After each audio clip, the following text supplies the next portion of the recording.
thinks the administration can do to lower those prices. Now he's got a whole foreign policy element to it, too. It's massive, right, of all the fronts that we are, and we're still in a health pandemic, let's not forget. Oh, yeah, that old thing. It's amazing. A couple stories we did want to mention, just updating you on the Russian invasion in Ukraine. The head of Ukraine's nuclear power utility calling on international monitors to intervene to ensure the safety of the country's 15 atomic reactors as an advancing Russian invasion nears Europe's largest nuclear plant. What I feel about this story, it's so easy for all of us, and understandably so, to be kind of just focused on our homeland, right? Domestically focused. What I have learned about Ukraine is how much information technology comes out of there.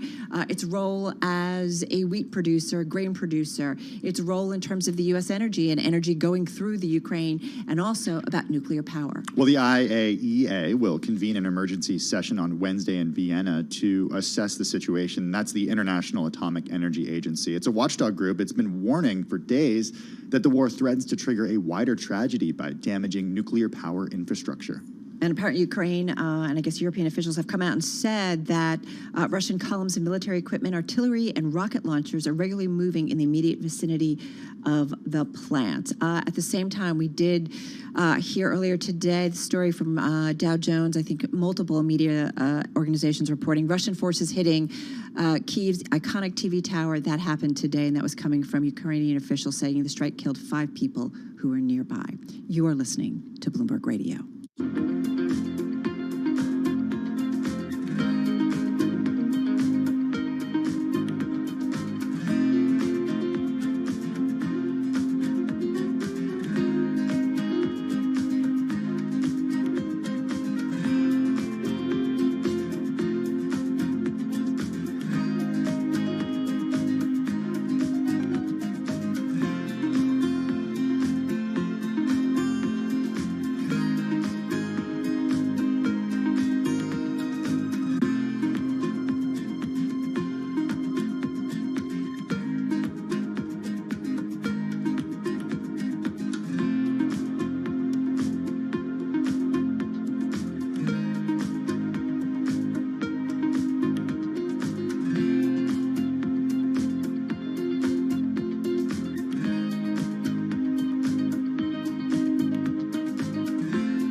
headlines and breaking news 24 hours a day at Bloomberg.com, the Bloomberg Business app, and at Bloomberg Quick Take. This is a Bloomberg Business Flash. From Bloomberg World Headquarters, I'm Charlie Pellet. Equities pushing lower, just about the worst level of the day right now. A jump in crude, raising fears about higher inflation that could complicate the Federal Reserve's job at a time when Russia's invasion of Ukraine is seen as a potential threat to the economic recovery. The Dow, the S&P, Nasdaq are all declining, with the S&P now down by 1.8%, down 75 points. The Dow off session lows, but still down 671 points, down 2%. Nasdaq down 210, a drop of 1.5%. 10-year yield 1.70%. Spot gold up 1.6%, $19.39 the ounce. A surge in crude oil, West Texas Intermediate up 7.7%, $103.12 a barrel. Brent up 6.9%, $104.77. Lots of earnings after the bell today among some of the names scheduled to report. SoFi Technologies, Urban Outfitters, Hewlett-Packard Enterprise, J.W. Nordstrom, and AMC Entertainment Holdings also reporting. Salesforce.com. Recapping, stocks lower, S&P down 75, down 1.7%, 10-year yield 1.70%. I'm Charlie Pellet. That is a Bloomberg Business Flash. All right, thank you so much. Charlie Pellet there with an update on the business day and financial markets. So among our most read on the Bloomberg, a mass exodus is underway as foreign companies from Shell to Daimler, Tim, they are running away from Russia. Yeah, this story by Stephanie Baker, edited by Ethan Bronner, senior editor at Bloomberg News. Ethan joins us now on the phone from New York City. Ethan, Carol mentioned some of the companies. The list, though, it continues to go on. It includes payment processors, the credit card companies, for example. In addition to that, General Motors.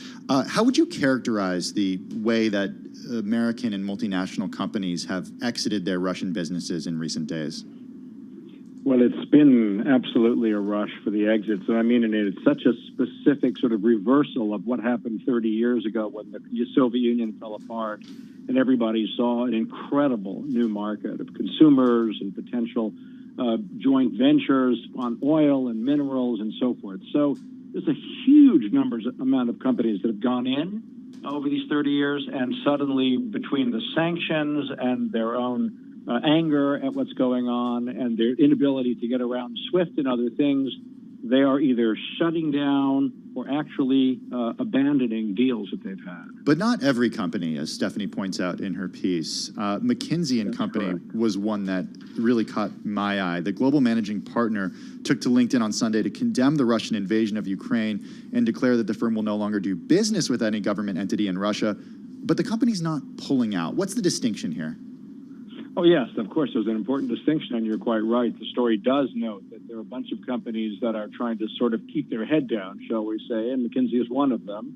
Obviously, the heads of McKinsey rejected that this wasn't sufficient, but internally and externally, they've gotten a lot of complaints. And, you know, that's true of a bunch of other companies, too. And some companies are more worried about slowing down or stopping in Ukraine, obviously legitimately worried about their staff and the safety and so forth, but they haven't necessarily said anything about what they're doing in Russia. So you're right. It is across the board a range of activities. A bunch are pulling out, a bunch are stopping, and a bunch are sort of holding and watching.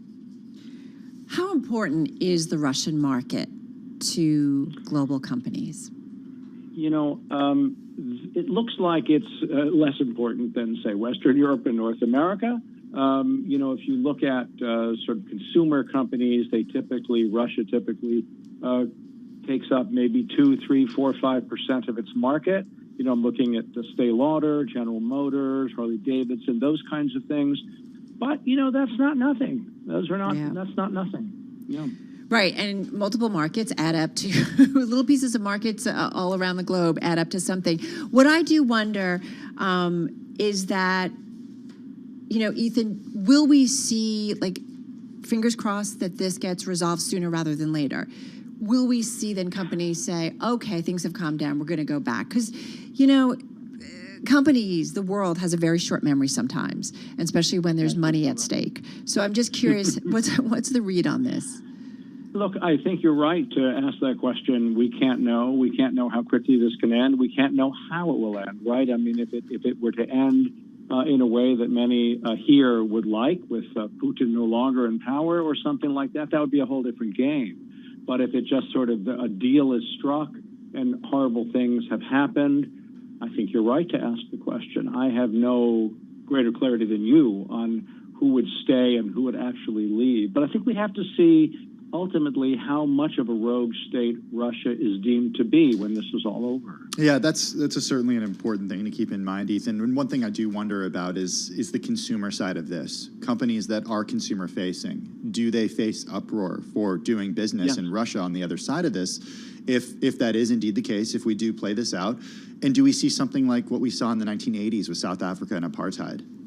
Yes, that's a very good question, and not at all impossible, because I think that, you know, unlike, let's say, the way the Saudis killed Washington Post columnist and anger over that, that's one thing. But the idea that, like South Africa, although to be honest, this is even worse than South Africa in the sense that it is a takeover of another sovereign state. Internally, how people handle their own issues, of course, are sources of moral outrage. But the idea of sort of then imposing your will on another country entirely that the world recognizes as a legitimate separate country, in a way, could be worse. Ethan, can we liken it to another country invading the United States? Like, how do we need to be looking at this as global citizens? Yes, that is absolutely how we can liken it. There's no doubt in our minds and in the minds of the vast majority of people around the world, Ukraine is not a legitimate part of Russia, despite historic ties and Russian speaking and so forth. This is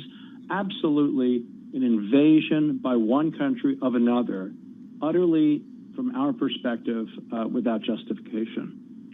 Hey, Ethan, just in the last 40 seconds that we have with you, what's the next thing that we need to keep our eye on? What companies do we need to watch? What developments do we need to be focused on?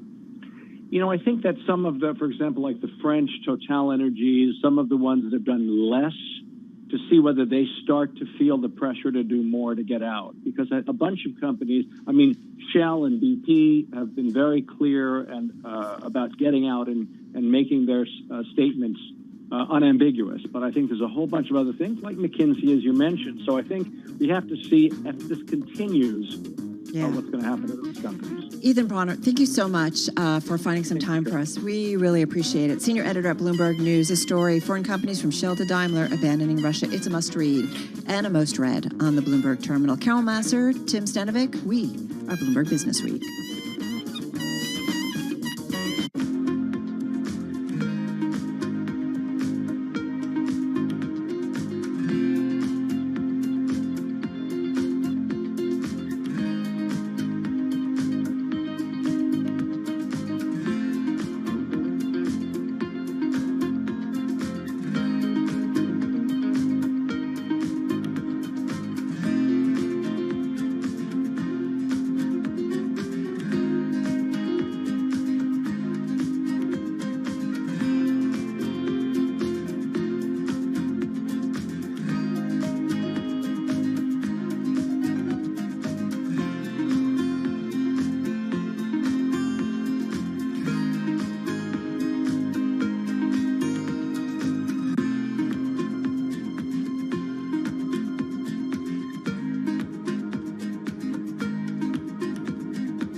Broadcasting live from the Bloomberg Interactive Broker Studio in New York. Bloomberg 1130 to Washington, D.C. Bloomberg 99.1 to Boston. Bloomberg 106.1 to San Francisco. Bloomberg 960 to the country. Sirius XM Channel 119. And around the globe, the Bloomberg Business app and BloombergRadio.com. This is Bloomberg Business Week. All right, you are listening to Bloomberg Business Week. Carol Master, Tim Stanovic in our Interactive Brokers studio here at Bloomberg headquarters in New York City. Hey, let's not forget we've got a health pandemic still underway. Yeah, and look, we talked about the State of the Union address, and Yep. President Biden shifted focus from tackling the coronavirus pandemic and inflation to now talking about world events and foreign policy. It's a long list. Can't forget about the pandemic. We're going to get an update in just a moment. First up, though, let's get an update on the trading day. We do see stocks bouncing off their lows, Charlie Pellet. Indeed, off-session lows, but still red on the screen. I do want to begin with the major story today, and that is the move in energy markets. Right to the numbers. We'll give you the wine, some color in a moment. But West Texas Intermediate crude now up by 8%, up $7.68 a barrel, 103.42 on WTI. Brent up 7.1%, 104.93 for a barrel of Brent. That surge in oil sending shivers through risky assets, reversing an early recovery in American stocks and sending some European markets down by 4%. Right now, the S&P is down 64, as you mentioned, off session lows, but still down by 1.5%. The Dow lower by 614, a drop now of 1.8%, and Nasdaq is down 190 points, lower now by 1.4%. 10-year yield 1.69%. Spot gold up 1.6%, 1940 the ounce, and Bitcoin surging 5.4%, 43,903 right now on Bitcoin. Well, as for the war in Ukraine, commodities, and what it means for the American economic outlook, Alicia Levine is head of equities and capital markets advisory at Bank of New York Mellon Corp. Let's not forget that Ukraine is the breadbasket of the former Soviet Union. 25% of the world's wheat comes from Ukraine, and so therefore commodity price inflation is going to stay higher. So it just really adds to those concerns and a difficult environment for equities as a result. And American bakeries, many of which are passing on higher costs to customers, are anxiously watching the price of world wheat soar as Russia's invasion of Ukraine adds to supply chain shakeups for the staple food. Alcoa's top executive Roy Harvey is doubling down on his company's promise to not add new aluminum capacity, indicating the world should not rely on the largest American aluminum producer to help ease supply pains. Alcoa shares up now by 5.4%. Apple says it will test vaccinated retail staff twice a week now for COVID-19, a step toward dropping its mask requirements for employees. Apple shares today down by 1.2%. Recapping, West Texas Intermediate crude up 8.2%, 103.55 a barrel. 10-year yield 1.70%. S&P down 65, down 1.5%. I'm Charlie Pellet. That's a Bloomberg Business Flash. All right, Charlie, thank you so much. Well, as we continue to focus on the Russian invasion of Ukraine, let's not forget we are still globally fighting a health pandemic as well. Each day that goes by, there are still more cases, more deaths, as well as solutions. So let's get some thoughts on that. Dr. Kevin Tracy is president and chief executive officer of the Feinstein Institutes for Medical Research at Northwell Health. He joins us on the phone from Manhasset, New York. Dr. Tracy, how are you? Good afternoon. Good afternoon. It certainly feels like, I don't want to use the term feel because we have so much data and we certainly are looking at the data here, but it seems to be like we are in a really good spot with cases declining and governors across the country removing their mask mandates. Do you agree that it's a good idea to remove mask mandates right now? You know, it's 2 years in. March 13th, 2 years ago, was when we really started dealing with this in New York. And what we hoped for 2 years ago was sort of a three-pronged approach, right? Vaccines, treatments, and containment. And I think that with the widespread availability and use of vaccines, we can start to look towards relaxing these other measures. Having said that, and we talked about we're still in a pandemic, but things certainly in some parts of the world certainly feel like they're getting a lot better. We feel it here in the United States, certainly here in New York City. We're also learning about new treatments increasingly. And I have to say, on our planning call this morning, when our producer mentioned you were coming on and you wanted to talk about Pepcid as a treatment for COVID, we were all like, wait, what? So explain this to us. Sure. So first, it's important to point out to everyone that we're talking now about treatment, not vaccines. Vaccines are the foundation upon which everything has to start. Vaccines prevent death and dying from people who get infected with COVID, and that's the objective.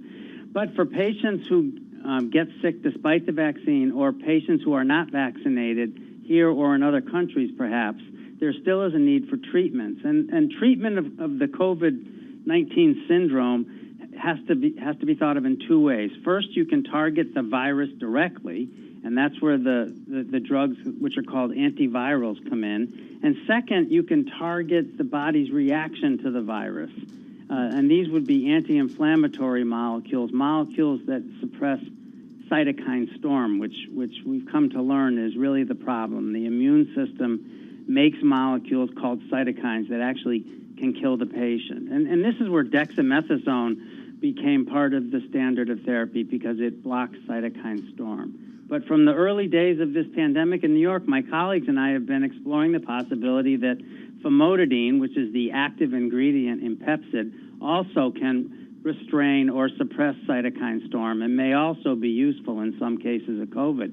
And our newest data points to that being potentially true. Well, Dr. Tracy, I'm wondering, we've heard so much about drugs in development specifically for treating the virus, and I'm wondering why you would need something like this if there is, a Paxlovid, for example, available from Pfizer.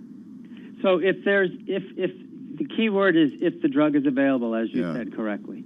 So if the drug is available and you have access to these antiviral drugs that target the virus, by all means, those are going to be essential, necessary, and useful.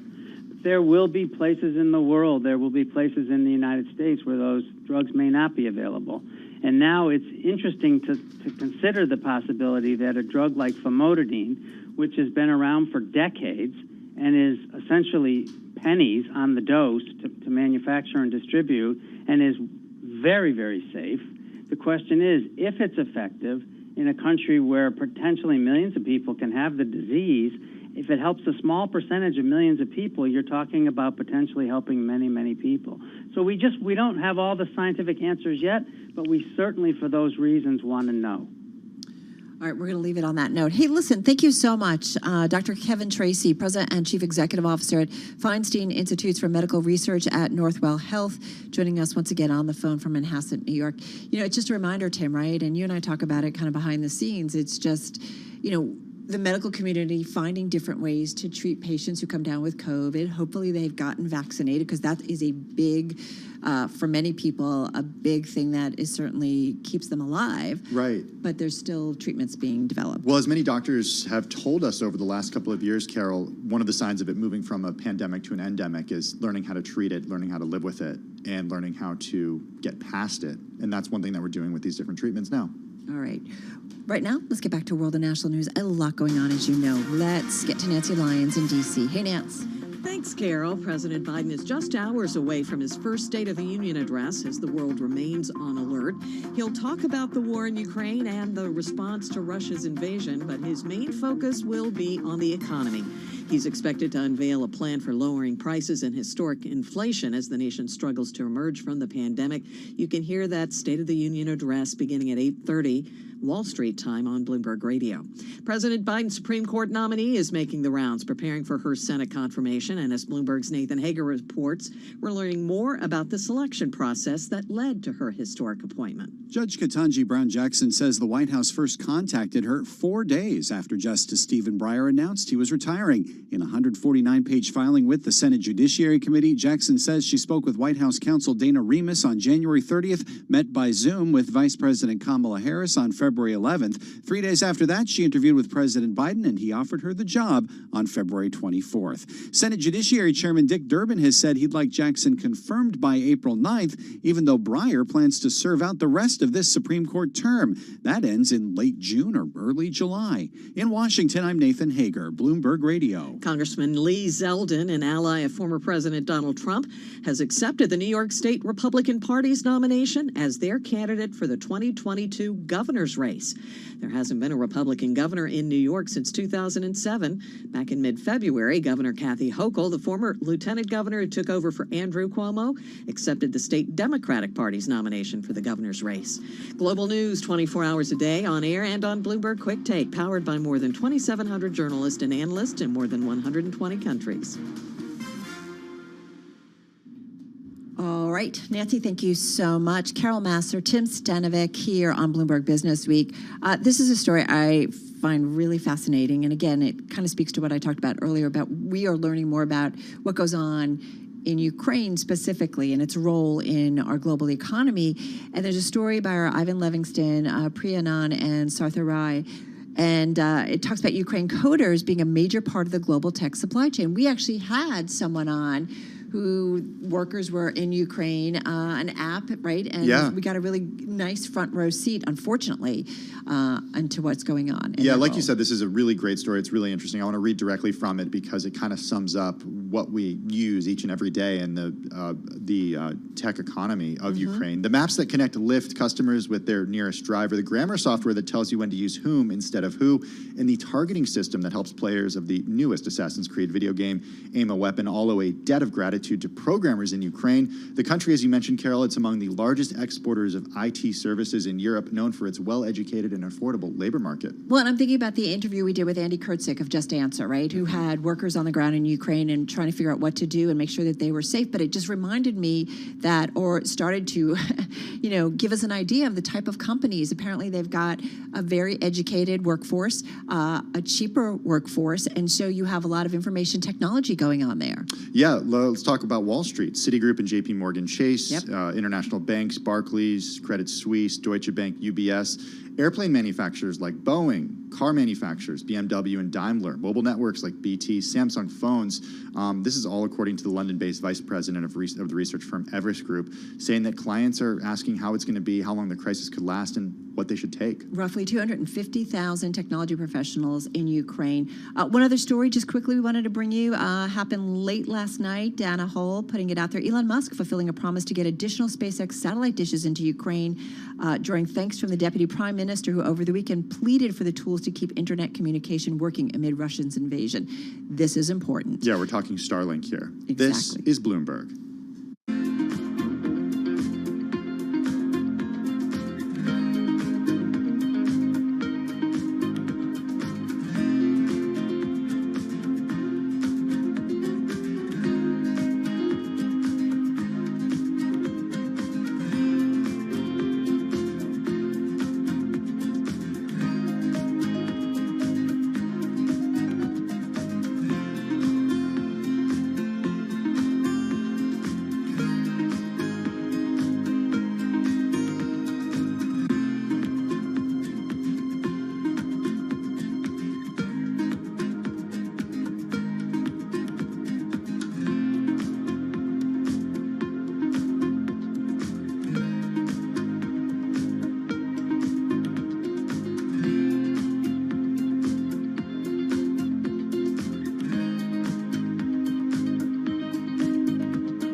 updates, headlines, and breaking news 24 hours a day at Bloomberg.com, the Bloomberg Business app, and at Bloomberg Quick Take. This is a Bloomberg Business Flash.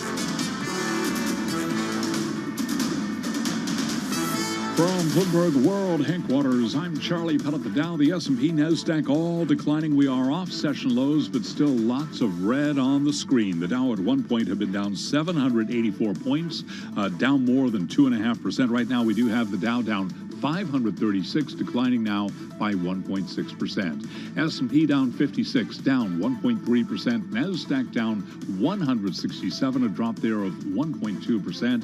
10-year yield now 1.71%. It's that surge in oil, though, sending shivers through risky assets, reversing an early recovery in U.S. stocks. Equities declining as crude traded above 105 a barrel, raising fears about higher inflation that could complicate the Fed's job at a time when Russia's invasion of Ukraine is seen as a potential threat to the economy. 10-year yield 1.71%, gold up 1.6%, 19.39 the ounce, but crude the big story. West Texas Intermediate, a barrel of WTI up now by 9%, 104.35 a barrel. Brent crude up 7.9%, 105.66 for a barrel of Brent.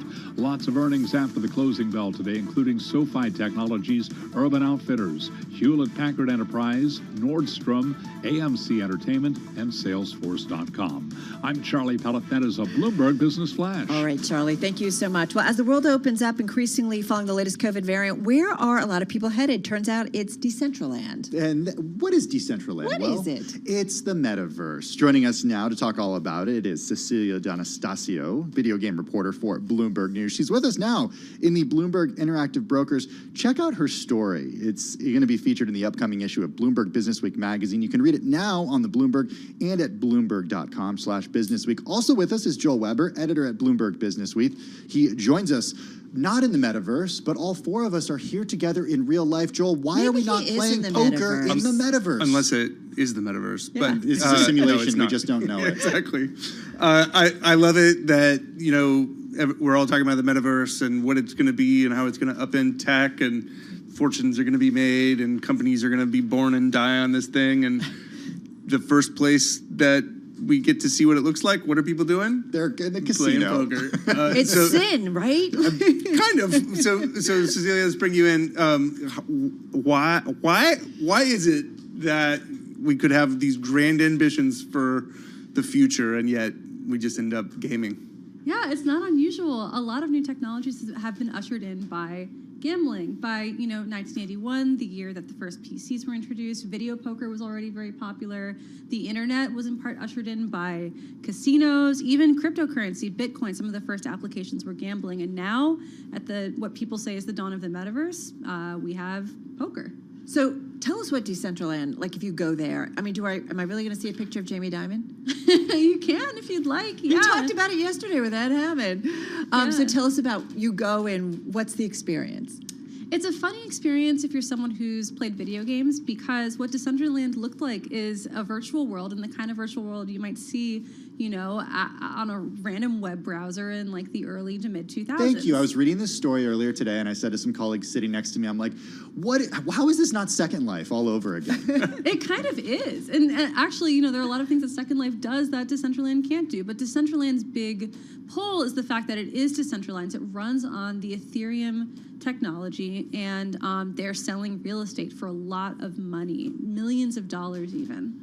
That's mind-boggling. Wait, what do you mean? What do you mean they're selling real estate? So you can buy a plot of land in the virtual world like Decentral Games has done with their ice poker casinos, and you can bring people in and do business there, typically using cryptocurrency. Is that number negotiable? Maybe ask them and find out. So what else can you do there other than, play a little poker? Sure. So in Decentraland, there are a lot of things that you can do. So you can tour, a Sotheby's art gallery. You can... Come on, Paris Hilton, you're bearing the lead. Paris Hilton performed a concert there. I think Deadmau5 did too, the electronic musician. There's going to be a Barbados. So people are doing all kinds of things sort of speculating on the metaverse and Decentraland. Let's go to poker, though, and talk a little bit about what people are doing. As you mentioned, it has historically helped usher in, gaming has helped usher in new technologies. The legality of this, it's kind of like a little bit, wishy-washy with what you're allowed to do, what you're not allowed to do. I think the timing's really interesting because we're talking about sports betting on sort of a wide scale, at least through your phones, now being available in many different states. Are people allowed to just kind of gamble with real money in the metaverse? It's really complicated. It's gray area. So in order to gamble in U.S. states mostly, you will need a gambling license in the states that do happen to allow gambling. Ice Poker, which is the game we're talking about that exists in Decentraland, it is gray because you're not necessarily gambling with chips that you then cash out for money. There are a number of different currency systems and digital assets that each have varying values that people are kind of playing with. In order to actually access the gameplay, you do have to be either buy or be in possession of an NFT that sells for $5,000, $7,000 or more.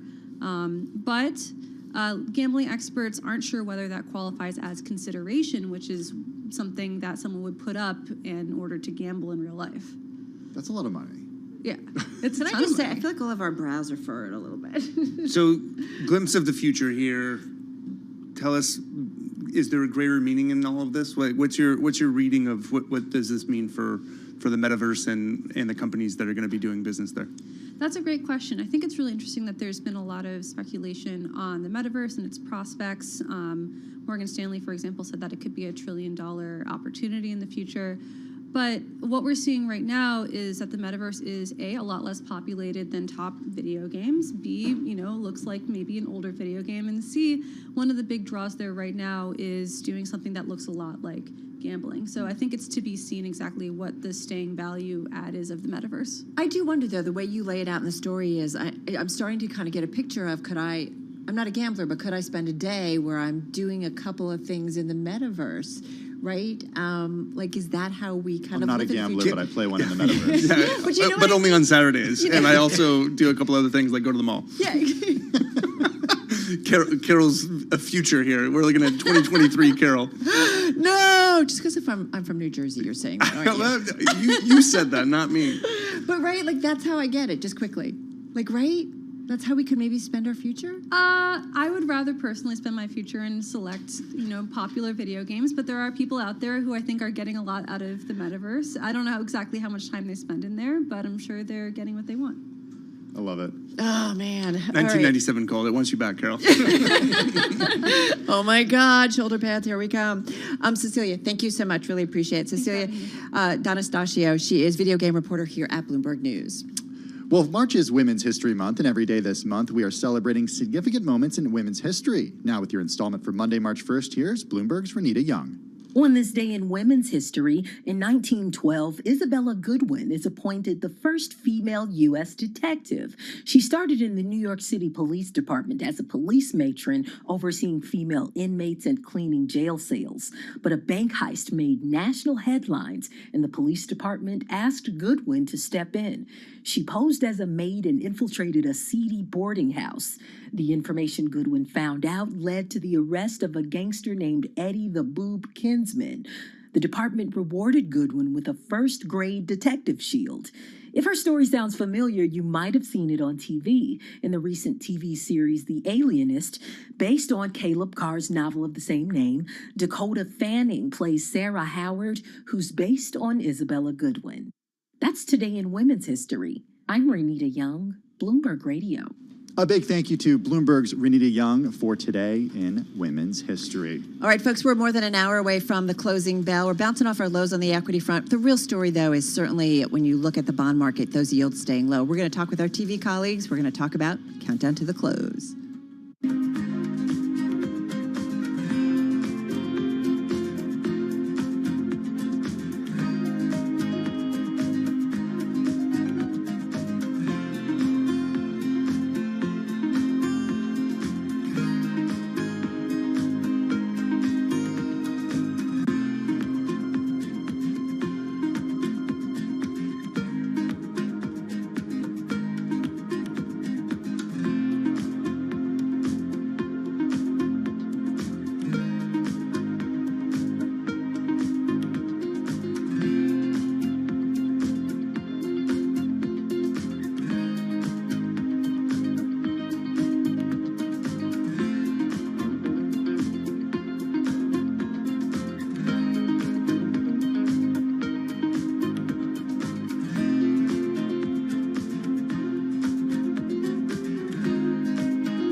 the close. Bloomberg's comprehensive cross-platform coverage ahead of the U.S. market close starts right now. This is Countdown to the Close, just 60 minutes left in the trading session. Caroline Hyde, Romain Bosdick, Taylor Riggs, joined now by our colleagues Carol Massa, Tim Stenovic, as we go from our audiences across TV, radio, and YouTube to look at a S&P off by 1.6% and volumes spiking higher, Carol. Yeah, absolutely. Seeing that. And we've talked so much about it really being a bond market story, those yields staying really low, especially at the shorter end. We'll get to that. I'm watching cybersecurity and technology names, the iShares Cybersecurity and Tech ETF. It has been down in the last 4 days. It's down about 11%. So we continue to see, forgive me, rallying. Oh, I was about to say. I'm just. You have a different terminal than the rest of us? I'm the bizarro, Carol, the bizarro world. No, it's up 4 days in a row. Thank you very much. It's up around 11%. I'm always here for corrections. I know, you keep me honest. But investors increasingly, because the war in Ukraine, the Russian invasion, we are seeing it's not only a ground war, it's not only a military war, it is a cyber war. Well, speaking of a bizarro world, we're kind of seeing that continue to play out with Bitcoin. Traditionally, we associate it with it being a risk-off asset, and we're seeing a jump in Bitcoin again today to the tune of 5%, bringing it to 17%, Caroline, in just the last 2 days. Yeah, amazing. What potentially, well, how the world outside of, well, usual cold, hard currency might offer. Bitcoin up 12% as we look at our audience for shining a light on the S&P 500 that's at 1.5%, down 1.5%. Sorry, I've got my numbers upside down 63 points as we speak. We've got a almost 600-point loss on the Dow Jones Industrial Average.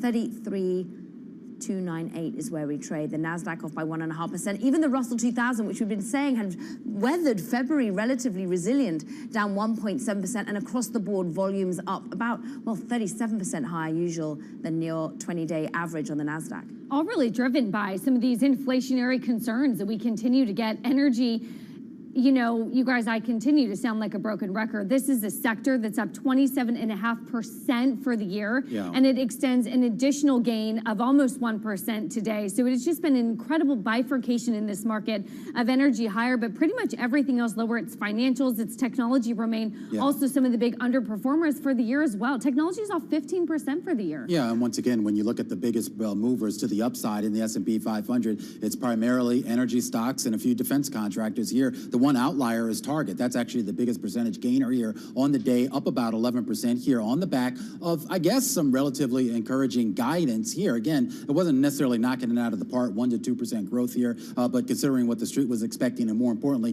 considering what some of its competitors are projecting, including Walmart, for a more flattish sales growth here, I guess that gave investors a little bit of comfort here. Banks selling off once again. JP Morgan down 4% here on the day. That's the biggest decliner, or at least among the biggest banks, but all of them are lower, including Bank of America down 3+%. Occidental Petroleum up 8% on the day, and travel stocks continue to take a beating here. Royal Caribbean, the big cruise line, down 8% right now, Caroline. And that Target, I just want to say that Target news, not enough to really lift the overall retail group, Caroline. And maybe also because we're worried about a consumer having to face inflationary pressures. This is where we weave in the politics with what is happening, of course, on the ground of Russia and Ukraine and what happens in the markets. Tonight, the State of the Union address. President Biden is going to have to confront this chart that I bring for our radio audiences, seeing how much we've seen gasoline futures surge, double since he took his reins as president. But actually, the pump prices are only up, 50%. Oh, that is a 50%. big move on average, and that's important because depending on where you live, you're paying California a lot more than is where almost you were. $6 Well, a California gallon. is California. I don't know what's going on in California, but even in the New York tri-state area, I mean, compared to what you were paying a year and a half ago, it's pretty dramatic. That's not necessarily the president's fault, but we know he's going to get the blame one way or the other. Well, I'm just going to say, my daughter was like, can you come pick me up at college rather than me take the train? I'm like, no, because it's going to cost me more in gas, so That was just your take the excuse? train. Yeah. No, tough love in the Masser household. I like it. But it was a big difference in terms of what it was going to cost. All right. I hope you haven't taken a look at food prices. She's going to want to eat too when she gets to cereal. That's all she's getting is cereal. Rationing the cereal and the grains and the wheat. This is it. Hey, listen, we love when we catch up with some voices that have seen a lot of different twists and turns in the markets. Ken Griffin over at Citadel is one of them, and he talked with our David Rubenstein for another edition of Bloomberg Wealth. And what's interesting what Ken Griffin had to say, and remember, during the financial crisis, that almost brought down his firm. He is looking at this crisis, and he's got some nervousness over it. Here's what he told David. I think we're at a very, very, very volatile inflection point. It will come down to whether or not the Russians will be satisfied by simply extending their effective borders in the Ukraine. Will they take Kiev? Will they position themselves to reach beyond the borders of the Ukraine? The last is terrifying to markets, right? They will be adjacent then to much of core Europe if they move their military onto the western border of the Ukraine. And that has the markets concerned. And of course, that's Ken Griffin of Citadel, exclusively talking with our David Rubenstein. Bloomberg Wealth, by the way, returning to Bloomberg TV and radio. That happens on March 22nd. What's interesting, guys, it mirrors the conversations we have here on radio and TV. There are so many ifs, so many questions, and I'm curious to see how Jay Powell tackles that, Tim, in his conversations this week. Yeah, we're expecting to hear from him tomorrow and Thursday, and of course, President Biden before that, who certainly had to rip up the script when it comes to the State of the Union. It was expected to really focus on the coronavirus pandemic and bringing those costs down for Americans of fuel and food, but he's going to have a whole foreign policy element to it now, too. Yeah, and the foreign policy element feeds back into inflation. I mean, at the end of the day, that's what most Americans appear to care about, at least based on the polling that we saw. I'm sure Ukraine and the foreign policy factors into that, but he's got to actually come up with a plan for how we're going to sort of deal with the Russian incursion into Ukraine, and more importantly, the ripple effects of that. I mean, there is a response now from the United States government against Russia that is going to have some inflationary impact here, and he's got to square that circle for the American people. And any derivative impact on economic growth as well. It was interesting. We talked a lot about the ISM numbers that came out this morning. Manufacturing continues to look strong. Prices paid had actually eased off a little bit, but still near some of those high levels. But it continues to bring up the conversation of when some of these inflationary pressures could slow growth, if at all. And what does the Federal Reserve do? Carol, you referenced it. This is a day of seismic change in the bond market. Why? Because we start to think that we won't see a 50 basis point move. What will we see as soon as March 16th? How will they tap down inflation? Well, I mean, 2 weeks ago, we were talking about high growth and high inflation. Now everyone's talking about stagflation. Right. And remember a few weeks ago, you asked guests about stagflation, and they say you're crazy. That would never happen. Because why? Because energy prices aren't going through the roof. Well, how dramatic the conversation has changed in just a couple of weeks, which is a reminder that it could change also again, maybe in a couple of weeks. By March 16th, yeah. Well, fingers crossed too, yeah, but also that hopefully something calms down in terms of Russia and their invasion of Ukraine. So, all right, we're going to continue this conversation. Lots to talk about. We'll continue in less than an hour's time. We'll be back with Beyond the Bell, our cross-platform coverage on radio, TV, and YouTube. We will count you down to the close on this Tuesday.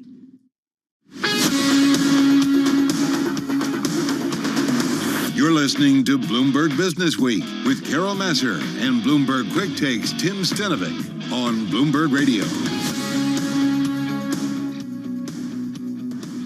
Just checking. There we go. If ifs and buts were candy nuts, we'd all have fun at Christmas. It's a saying somebody said years ago. I think it was actually a college friend of mine. But just a reminder that there are a lot of questions out here. So how does the Fed hedge it? Remain brought up a good point, though. You know, stagflation, this is worrisome. Could we see slow growth with high inflation, which... You know, although we got some better growth numbers out of China, so it looks like their stimulus moves are working. So does the Fed need to continue to be easy here? Yeah, no, you know, who was it, Carol, who recently told us? Maybe it was Abigail Doolittle, but it was the disconnect between retail sales and consumer sentiment. And they talked about... Was it Vince Signorella? Might have been Vince, yeah. Pay attention to what consumers are doing, not what they're saying. Right. And I think part of the conversation that's lost is really how strong the American consumer is, and how well the American consumer has been doing. Yes, prices are higher, but wages are higher as well. Right. And because of stimulus, a lot of Americans find themselves in better positions than they were in. And I do wonder if the longer this invasion goes on, we've talked about global multinationals, their exposure to Russia. Maybe it's not their top market, but nonetheless, it impacts their top and bottom line. So do companies start to then retrench a little bit nervousness, you know, about kind of the ongoing geopolitical concerns and whether or not, I don't know, something else pops up in the world? Interesting commentary from Jamie Dimon, that Ed Hammond interview that he did yesterday. And he talked about the volatility, and he said, you know, the volatility doesn't necessarily mean the economy isn't strong. Right. He tried to draw a distinction between those two things. I think it's a really good point. We still see growth. We still see earnings growth. We still see revenue growth. Maybe not as strong, but we still see it. All right, back to World and National News and to Nancy Lyons in our 991 newsroom in Washington. Hey, Nance. Hey, Carol. Russia is pressing on with its battle for Ukraine with large convoys moving toward the capital city, Kyiv. Vladimir Putin is capable of creating a humanitarian disaster, former Defense Secretary William Cohen said in a Bloomberg interview. He will do whatever it takes to make the country submit. So I'm expecting a terrible assault upon the people of Kyiv. He's going to put his own puppet government in. And then the question becomes, can Putin succeed in holding on to that country if there is some sort of government in exile, an insurgency that is fueled and funded by the Western world? Cohen said the prospect of nuclear war is keeping U.S. and allied troops from fighting the Russians. In Washington, Irv Chapman, Bloomberg Radio. The president of the European Commission is committing at least €500 million to deal with the humanitarian consequences of the unfolding war in Ukraine. Ursula von der Leyen told a special session of the EU legislature $560 million in funds would be used to deal with the crisis both in Ukraine itself and to help the countries that have been accepting the hundreds of thousands of refugees fleeing Ukraine. We must stand up against this cruel aggression. Yes, protecting our liberty comes at a price, but this is a defining moment. The EU's Ursula von der Leyen says if President Putin hoped to divide the West, he failed. The Uber app is adding to its conveniences. It says it will now allow users to book dinner reservations, concert tickets, and other events using a new Explore feature. Global news 24 hours a day on air and on Bloomberg Quick Take, powered by more than 2,700 journalists and analysts in more than 120 countries. I'm Nancy Lyons. All right, Nancy, thank you so much for that update. Carol Massar, Tim Stanovic here at Bloomberg headquarters in New York City. So this popped up on the Bloomberg, and I'm like, wow, Bill Gross, I haven't heard from him in a while.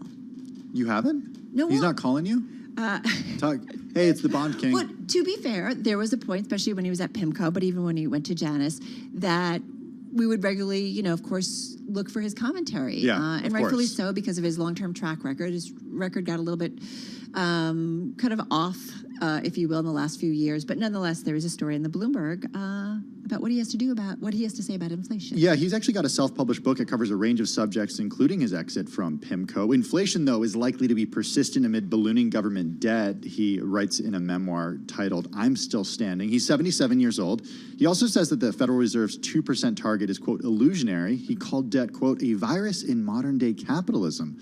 He said yields on 10-year treasuries may more than double over the next decades unless the Federal Reserve keeps buying bonds. All right, so there's one perspective. Do want to point out that we're going to be catching up with Mary Childs. She's got a book out, too, called The Bond King, How One Man Made a Market, Built an Empire, and Lost It All. So we'll have that conversation in next week. It's next week, Yeah. so we're looking forward to that.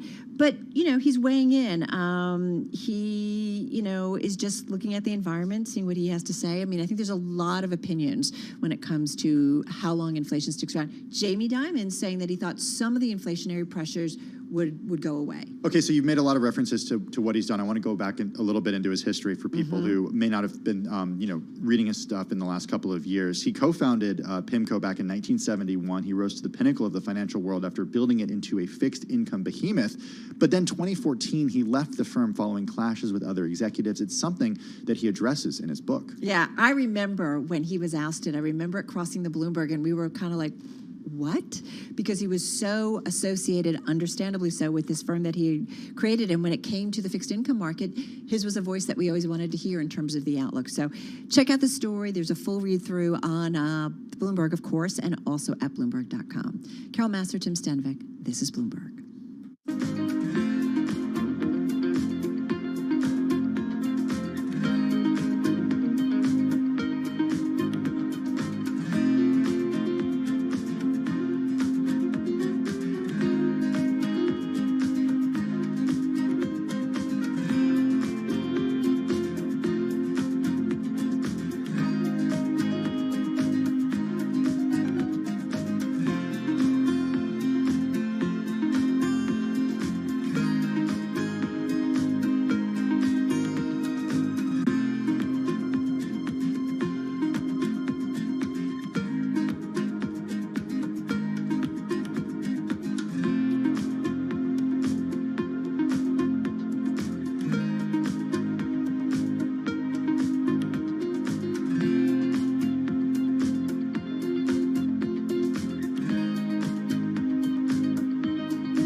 events, headlines, and breaking news 24 hours a day at Bloomberg.com, the Bloomberg Business app, and at Bloomberg Quick Take. This is a Bloomberg Business Flash. From Bloomberg World Headquarters, I'm Charlie Pellet. Stocks stumble, crude oil surges, and the Van Eck Russia ETF plunges 17.4%. Lots going on, lots of moving parts. He's got it covered. Let's head right over to the First Word breaking news desk for today's afternoon call. Here's Bill Maloney. And good afternoon, Charlie. That's right. U.S. stocks under pressure again with the financials leading the way lower. Dow is currently down 563 points. S&P's dropped 61. Nasdaq is lower by 200. The U.S. 10-year yield sinks to 1.72%. Gold is up 31. Oil is surging. And Bitcoin is higher by 5.6%. Among the main 11 S&P sectors, only energy and real estate were in the green.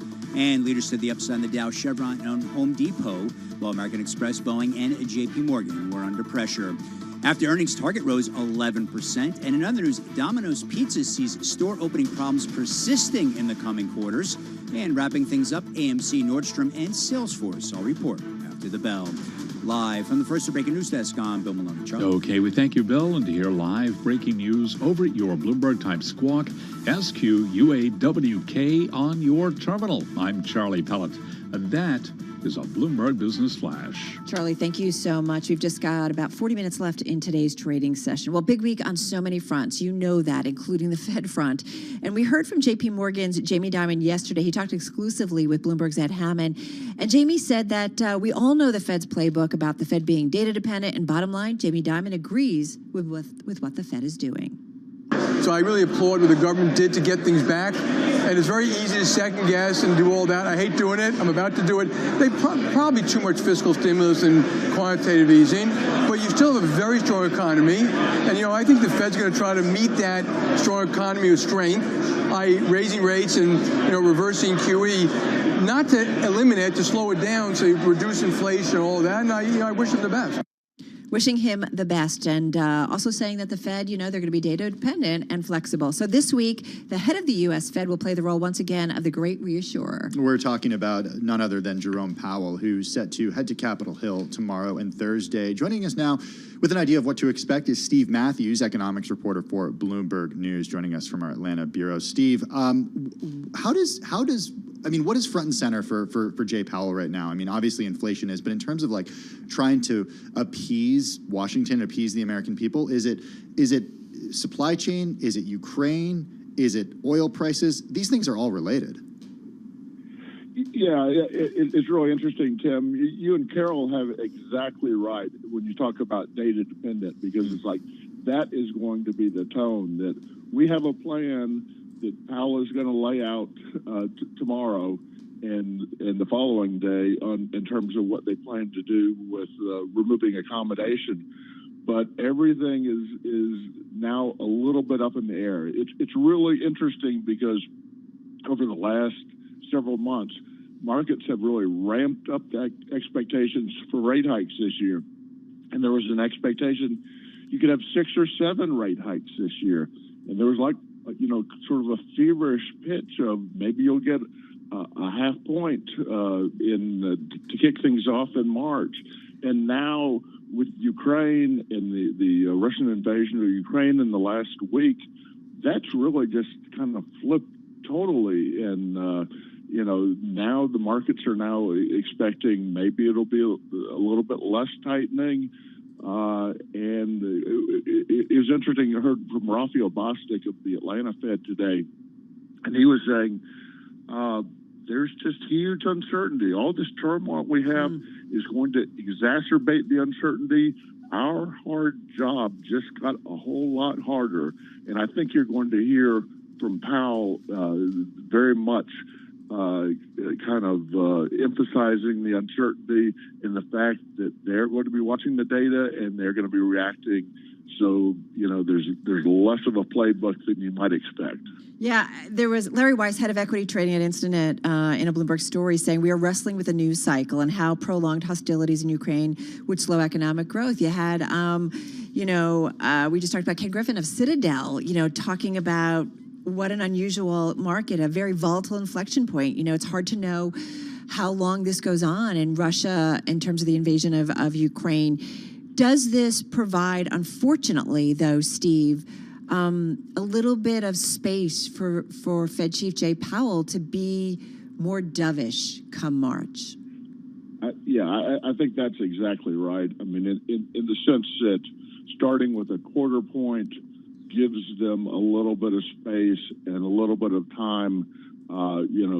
Clearly they view a neutral rate at being around 2%, 2 to 2.5%, and they're not in a rush to get there. They will be happy to get there more slowly, and then see how things progress.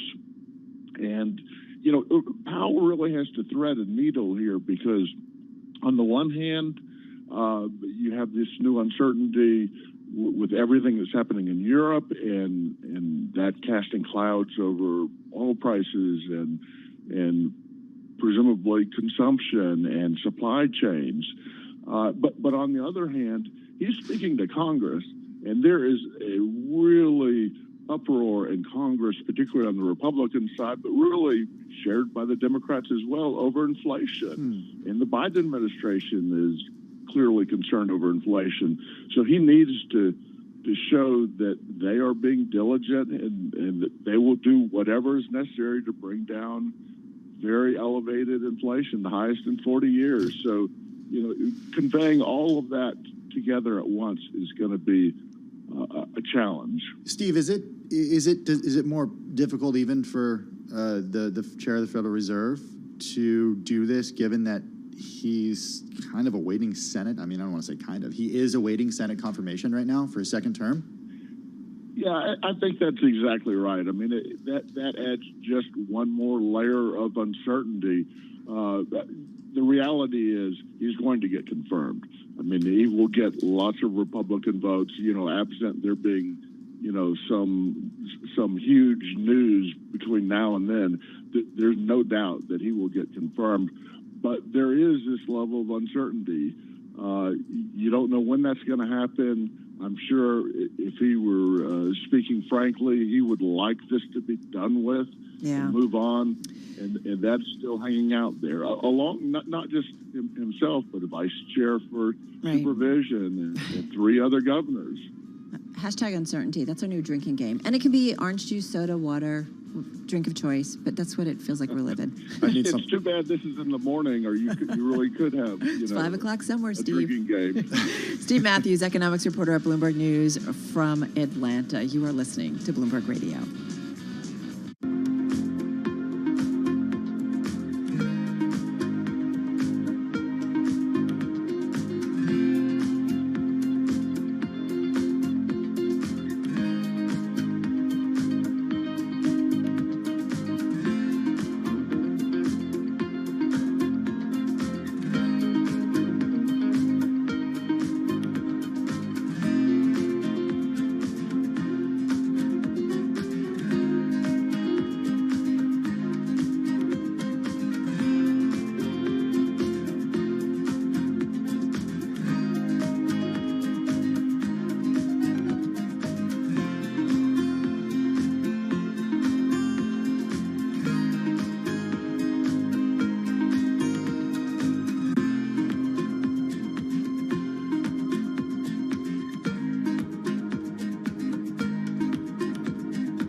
Broadcasting live from the Bloomberg Interactive Broker Studio in New York. Bloomberg 1130 to Washington, D.C. Bloomberg 99.1 to Boston. Bloomberg 1061 to San Francisco. Bloomberg 960 to the country. Sirius XM Channel 119.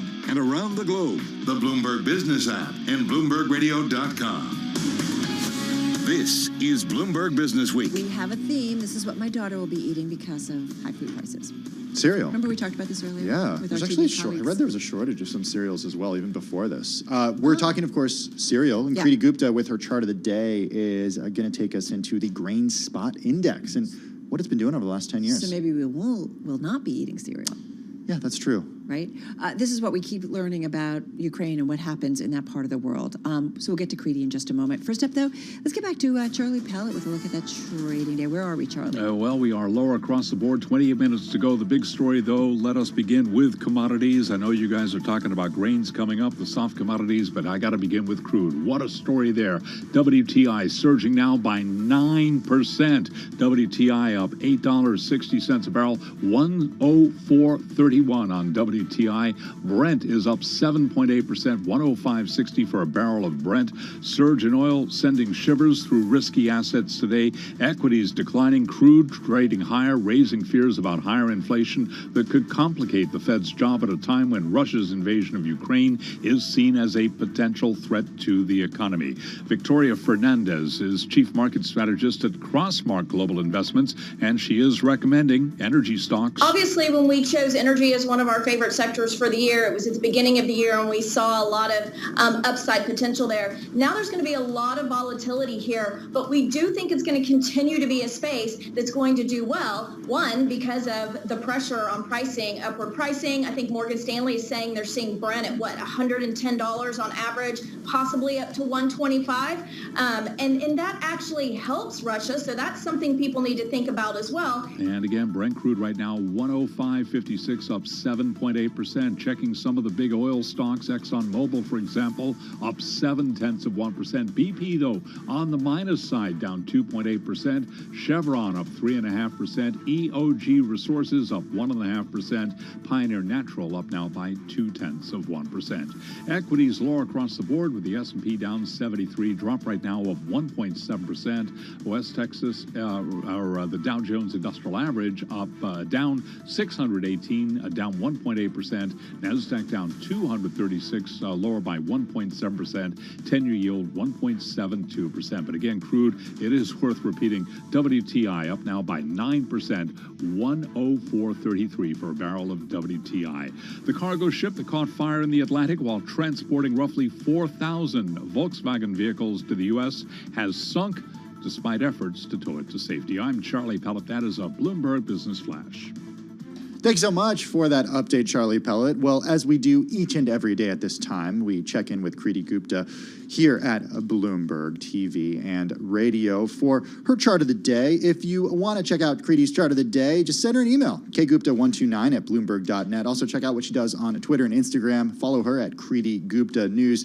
Kriti, we are talking cereal here. I love the actual title of this. Don't forget the cereal.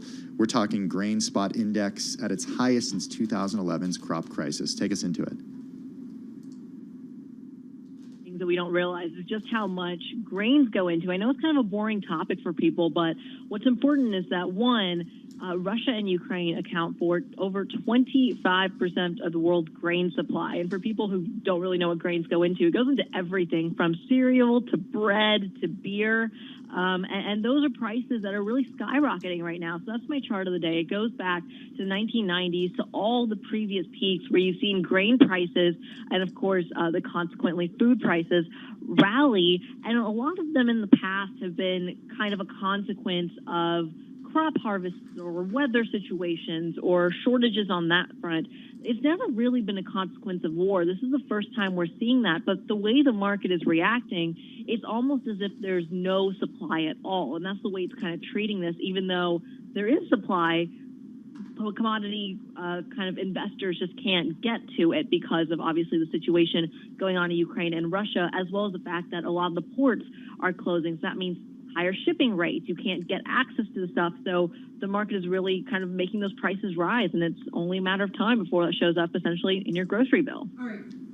So this speaks to, which is why we talked about watching the Baltic Dry Index, right? It's there. The supply is there, right? And we've talked about energy markets prior to this, like we're there. But what happens is the moving around of these resources, and of course with Russia and the invasion of Ukraine, it's a lot more complicated, as we know. They're not there. So the supplies that exist can't get to the buyers that want it. Exactly, and therefore not to your, kitchen counters, essentially, in the United States and around the rest of the world. What's interesting to me, I mean, you've seen this even in the oil market, the price that it takes to get to Russian oil right now or Russian commodities right now, simply the shipping rates, the tanker rates to get out of the Black Sea are surging. So you actually have a lot of traffic being diverted through other transport, through airlines, through shipping, through, I'm assuming there's a railroad in there somewhere. So all of that is going to factor into the cost that essentially the end consumer has to pay. It's interesting, Creedy, because in your chart you talk about the cost these companies have to pay, but there also can be hit on two sides. For example, Anheuser-Busch has a 14% share of the beer market in Russia, as you note. So it's not just rising input costs, but potentially disruptions to their sales as well. Yeah, absolutely. And Anheuser-Busch isn't the only one. Russia, it makes up about Russia and Ukraine, I should say, combined, makes up about 9% of McDonald's revenue. Coca-Cola gets 21% of their volume from there. So that's all going to feed into the end product, like I said, for a lot of these companies. All right, let's talk about your ION story today. I saw this cross the Bloomberg terminal earlier this morning. It was a redhead, the Ukraine raising the equivalent of $277 million in war bonds. What grabbed your interest about this one? Well, let's just talk about war bonds to begin with. When was the last time you heard a country raising money to World go War to war? II? Yeah, they were huge in the U.S. during World War II. Yeah, exactly. And half the population got them. So since then, in any country around the world, you haven't really seen this kind of fundraising. And Ukraine really at the top of the list when it comes to that. And this is really important. They raised $277 million, or the equivalent of, through this fundraising. But on the same day, while they're in the middle of the war, I might add, they paid $300 million on interest that was due today. That's kind of how responsible, I guess, this country is when it comes to their debt payments. And it's important to keep in mind also that the way this is being looked at by investors is not that they're in the middle of the war, therefore we shouldn't touch their bonds. They're looking at it as Russia's uninvestable simply because of the sanctions that are being put on it. Ukraine, well, when they come out of this, they might actually be more closely aligned to the EU, and that's a reason to buy into the bond. So it's not just about kind of charity or humanitarian relief. This is actively seen as an investment. Yeah, it's a great contrast against Russia, certainly as an investment at this point, as we see money increasingly moving out of the Russian area. Creedy, thank you so much. Really appreciate it. Bloomberg Markets correspondent Creedy Gupta there with her chart of the day and her ION as well. All right. Well, we got much more Bloomberg Business Week coming up in just a few minutes. We are counting down to the close, about 20 minutes to go. In the meantime, a check of what is happening when it comes to world and national news. Here's Nancy Lyons. Hey, Nance. Thanks, Tim. Russian forces are escalating their attacks on crowded urban areas today. They've bombarded the central square in Ukraine's second biggest city, Kharkiv, and hit the main TV tower in the capital, Kyiv. Ukraine President Vladimir Zelensky calls what's happening a blatant campaign of terror from Russian President Vladimir Putin. Former Defense Secretary William Cohen tells Bloomberg he only sees this ending in one of two ways. Other countries who have relationships with him, I think, could give him counsel that this is something that has to be stopped. There's a way out of this. The other thing is a revolution from within, because this is going to hurt the Russian people in dramatic ways, if not immediately, then over the next weeks and months and possibly years. William Cohen tells Bloomberg he expects a terrible assault on the people of Kyiv. President Biden spoke to Ukraine's president for about 30 minutes today about the escalation of attacks and about additional defense assistance. Well, President Biden will be addressing the nation tonight, and you can listen to his State of the Union address here on Bloomberg Radio beginning at 8:30 Wall Street time. West Virginia Senator Joe Manchin says the president has a lot to highlight. What we should be looking at is what we can do and what we have done. So he's going to talk about all the successes. He had tremendous successes for the first year of any presidency, more than most any president's ever had. Manchin says the president will not be talking about his Build Back Better plan that Manchin opposed due to its high price tag. But he says the president is expected to revive parts of that agenda that could receive bipartisan support. Global news 24 hours a day, on air and on Bloomberg Quick Take, powered by more than 2,700 journalists and analysts in more than 120 countries. I'm Nancy Lyons. All right, Nance, thank you so much. So in keeping with the conversation we just had with Kriti Gupta, Bloomberg Markets correspondent, about Ukraine raising money and making a big interest payment in its war bonds, in its fight against Russia, we do see, conversely, we talked about how investment money is being pulled out of Russia. Yeah, I brought this up earlier in the day with Steve Matthews, who was the economics reporter. When we were talking, actually, no, it was with our editor when we were talking earlier about companies that were doing business. Ethan Bronner. Ethan Bronner, yeah. Companies that were doing business in Russia. If we start to see pushes for divestment from those companies, similar to what we saw under South Africa's apartheid in the 1980s. Yeah, I remember it. I was, uptown at school, and there were demonstrations by students when it comes to academia and academic institutions about pulling out their investments, especially when it came to South Africa at that time. Well, the story that you're referring to, Carol, on the Bloomberg Terminal by Fola Akinobi is all about U.S. politicians from New York to California. They're calling for public pensions to shed hundreds of millions of dollars in investments tied to Russia. So far, the retirement funds aren't moving quickly to divest. In many cases, they just can't. Yeah, well, the funds have relatively small exposure. Unwinding such assets, though, is complex and could mean losses as they are trading at deep discounts, and liquidity is scarce. That's where the market is right now. We know that. Many of the largest retirement systems, which invest billions for teachers and other public servants, are adopting a patient approach. There is that you don't want to sell when it's at its low, right? And that's an assumption that things will come back to some extent. So do they kind of wait for a better exit point? Time will tell. Well, Fola got some commentary from the CEO of the California Public Employees Retirement System. It's the largest U.S. public company pension. Marcy Frost said, quote, that it supports the people of Ukraine who are suffering, but no clarity about whether or not they're actually going to unwind. Right, and this goes to also if you want to dump your Russia-linked investments, finding buyers or even a venue in which to trade has become difficult, and securities that do change hands do so at steep discounts. So there's a lot at play here. But again, we'll see what the longer-term strategy is in terms of people pulling out of Russia. This is Bloomberg.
updates, headlines, and breaking news 24 hours a day at Bloomberg.com, the Bloomberg Business app, and at Bloomberg Quick Take. This is a Bloomberg Business Flash.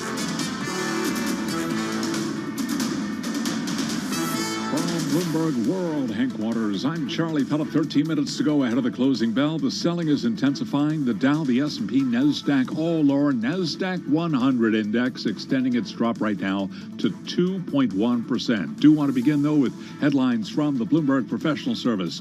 Apple saying it has paused all product sales in Russia, says it has stopped all exports into its Russian sales channel. Also says it will remove RT News and Sputnik from stores outside Russia, and it will disable traffic and live incidents in Apple Maps in Ukraine. So again, repeating the headline, Apple pausing all product sales in Russia. Apple shares lower right now by 1.8%. The Dow, the S&P, Nasdaq are all declining as oil surges today. West Texas Intermediate crude oil rallying now by 9%, up $8.61 a barrel, 104.34 for a barrel of West Texas Intermediate crude. Brent up 7.9% today. Barrel of Brent now at 105.66. 10-year yield 1.71%. Gold up 1.9%, 19.45 the ounce. The Dow, the S&P, Nasdaq are all declining. 2% drop right now for the S&P, down by 86 points. The Dow Jones Industrial Average down 717, down 2.1%. And Nasdaq is down 2.1%, 287 points lower for the Nasdaq Composite Index. I'm Charlie Pellet. That is a Bloomberg Business Flash. Thank you so much for that update, Charlie Pellet. It's 3:49 on Wall Street. The following is an editorial from Bloomberg Opinion. This editorial was written by the Bloomberg Editorial Board. In response to Russia's invasion of Ukraine, Western leaders have agreed to exclude some of the country's largest banks from SWIFT, the messaging service that facilitates most money transfers globally. The move will deal Russia a brutal blow, but it could also have long-term consequences for international finance. As with any network, the value of SWIFT depends on the number of banks that use it. Only Iran has ever been cut off entirely. The example of Russia could prompt others, such as China, to turn to alternatives, fragmenting the global payment system and potentially undermining the U.S. dollar's dominance. That's why Western leaders, and particularly the U.S., should be wary of ejecting Russia from SWIFT completely. Their desire for bold action is understandable, but they should take care not to do something they'll later regret. This editorial was written by the Bloomberg Editorial Board. For more Bloomberg Opinion, please go to Bloomberg.com/opinion or OPIN Go on the Bloomberg terminal. This has been Bloomberg Opinion. I'm driving in my car. How about you let me drive? Oh, no. Who's gonna drive you home? Honey, please, I'll do the driving. Drive on. Excuse me, I want to drive. It's the question that drives us. This is the Drive to the Close. That funky music will drive us till the dawn. On Bloomberg Radio. All right, we've just got about 10 minutes left in today's trading session. As you heard from Charlie, we have taken another leg down. We are at our lows of this session, so that means down 2.2% on both the Dow and the Nasdaq. S&P down 2%. That headline, and you have to wonder, Apple, which has been bouncing around like lots of other names, though, looks like it went to session lows today. And, of course, the headlines of Apple specifically saying it has paused all product sales in Russia, and that's a big player certainly when it comes to the Nasdaq, also the S&P. It's about 12% of both the Nasdaq 100, and about almost 7% of the S&P 500. Well, let's get our next guest take on all of the volatility that we've seen in recent weeks. Ella Hocha is Senior Investment Manager for Pictet Asset Management. Ella joins us on the phone from London. Ella, how are you? Hi, I'm doing great, thank you, and thanks for having us. Yeah, well, thank you for joining us. And on a really important day, too, we see stocks extending their decline. The Nasdaq down 2%, the S&P 500 down 2%, the Dow down 2.1%. How do you help us make sense of the volatility that we're seeing right now? And I wonder to what extent we should be thinking about the effect of the Russia invasion in Ukraine on global markets. Well, the markets have been having a bit of a tougher time since this year started, and that's been predominantly because of tighter policy expectations from the Fed and other central bank effects. So things didn't start pretty to begin with. And of course, now we've had this geopolitical factor thrown into the spanner, which forces a reassessment on pretty much all vectors. So on the first basis, it's on the growth side, probably more of a risk for Europe than the U.S., more immediate risk, but also on the fact that it causes a bit of a supply shock, with commodity prices already elevated, heading higher. So again, hitting the growth spectrum, but still within the backdrop of much higher inflation. So a very tricky policy mix, probably most akin to the 1970s, which is when we last experienced a bit of a, not a bit, but this type of magnitude of oil price shocks. Ella, it's a very difficult time. Yes, it is a difficult time, and that's something we heard from Ken Griffin over at Citadel, who has seen his own share of ups and downs, built a successful hedge fund, Citadel Securities as well, but saying that, we're in this incredible and interesting period of volatility, and we just don't quite know yet. He calls it a very, very volatile inflection point, and just don't know whether or not the Russians will be satisfied by simply extending their effective borders in the Ukraine. That's Ken Griffin talking to our David Rubenstein for Bloomberg Wealth, an exclusive there. But I guess, so at this point, there's a lot of ifs out there. So Ella, do you want, as our Abigail Doolittle, who covers the markets for us, say that the place where we're seeing money move into is cash, essentially? Is that where you want to be right now, just to kind of ride it out? I mean, cash is an investment choice. We tend to forget that. It's not a popular choice because of where, real rates are for the time being. But in uncertain periods, you definitely want to keep higher cash allocations. But would you recommend investors do that right now? Is that what you would be recommending? I mean, we would clearly recommend sort of investments in your typical safe havens, your sort of treasuries, gold, cash. They're good places to hold money now. Although we have been, from our end, we have been increasing our cash holdings for the funds that we've managed for our clients as well. Cash is not a bad place to be. That's really interesting to hear that. Well, how do you know when to deploy that cash again?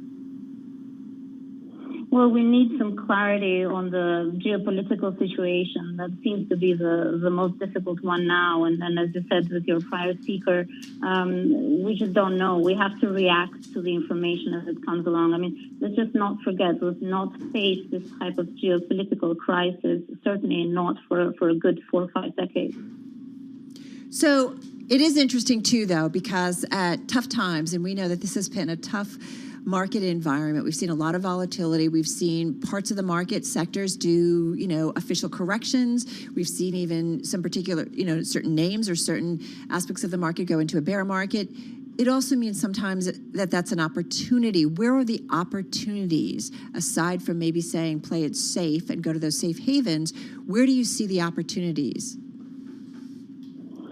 Well, for us, it's been a case of, in terms of fixed income, pushing back against some of the more hawkish expectations built in the markets in the sort of very front end of the curve. We don't see a tremendous value in credit markets here, we have to say. But, I still have to insist, I'm afraid, that you have to sit with, it's such uncertain times with so many ramifications we do not understand, that I would not dare, it's not often that it happens that I would not to recommend spots and places. But, if I must probably pick one place, one of the regions that's repriced the most was in Chinese real estate, for example. Asia was ahead of that angle. So perhaps that's one place. But, with a lot of hesitation, I say that. Yeah. Hey, Ella, thanks to the notes that our producers got us about your appearance. You draw a parallel between perhaps a historical parallel here, the 70s oil price shock. And I'm wondering what we need to know as investors if we get to a scenario like that. Well, a scenario for the 70s is basically one where the Fed cannot be fully insensitive to what's happening to inflation. It has ramifications for society, as we've seen in the U.S., has been very hot on the debate spectrum. It's a very, very different setup for the ECB, we find, for the European counterparts, because for them, we actually believe it's a little bit more like 9/11. I know it sounds a bit dramatic, but it is much more akin to the situation. Well, for the Fed, it's a bit of an inflationary shock. Where it does need to take into consideration that element. So perhaps the Fed is less inclined to do a lot more here relative to the ECB. Well, we will certainly see. We're going to hear from Jay Powell over the next couple of days. Ella, thank you so much. Ella Hocha, she's Senior Investment Manager at Pictet Asset Management on the phone from London. All right, just a few minutes left in the trading session. We're bouncing off our lows of the session, but still down across the board. Right now, we're going to head over to our TV colleagues. It's time for Beyond the Bell on radio, TV, and YouTube. We're counting you down to the close. Beyond the Bell, Bloomberg's comprehensive cross-platform coverage of the U.S. market close starts right now. And right now, we are 2 minutes away from the end of the trading day. Romaine Bostick, Caroline Hyde, Taylor Riggs counting you down to that closing bell on this Tuesday afternoon. Here to help take us beyond the bell. It's our global simulcast. Carol Massar, Tim Stenovic. We welcome in our audiences across Bloomberg Television, radio, and YouTube. Carol, looking at a market right now off the lows of the day, but still down significantly. The S&P back in correction territory on elevated volume and elevated volatility. Yeah, absolutely. So a lot of conviction, right? Investors really not finding any opportunities in this market. We're hearing a lot of conversations that are talking about cash as the place to be right now, Tim. Yes, one of those conversations we just had with Ella Hocha, the Senior Investment Manager at Pictet Asset Management. She told us she's been adding to her cash position as to when she's going to redeploy that cash into the market. She says she's going to need more clarity on what exactly is going on. More clarity that we slowly get the drip feed from individual corporates as they search for their focus. Nike saying it can't guarantee delivery of goods in Russia. We have Snap pulling back on its advertising in Russia, Ukraine, Belarus. We have Apple saying that they will remove and stop all exports into Russian sales channels. We really get the corporate impact of this. And I think what's so interesting, Carol and Tim, for our radio audience, we were discussing this on TV, the self-sanctioning that these companies are imposing, the willingness to take a stand and to maybe see a drop in profits. We're not sure yet, but that being, of course, maybe a smaller portion of the profit, smaller portion of the revenue, but the willingness remains to do that. I do wonder long-term sort of how this plays out, the guidance and the confidence that these companies may or may not have. Yeah, and that certainly has an effect definitely on market sentiment. And of course, we have to talk about what we saw in the commodity space too, because that's been a big driver of the move to the downside here. As of course, we see WTI crude higher by 9%, aluminum near record highs here, wheat, copper, and everything in between continuing to move higher here on this day, putting the Bloomberg Commodity Spot Index having its single biggest day to the upside going back to 2009.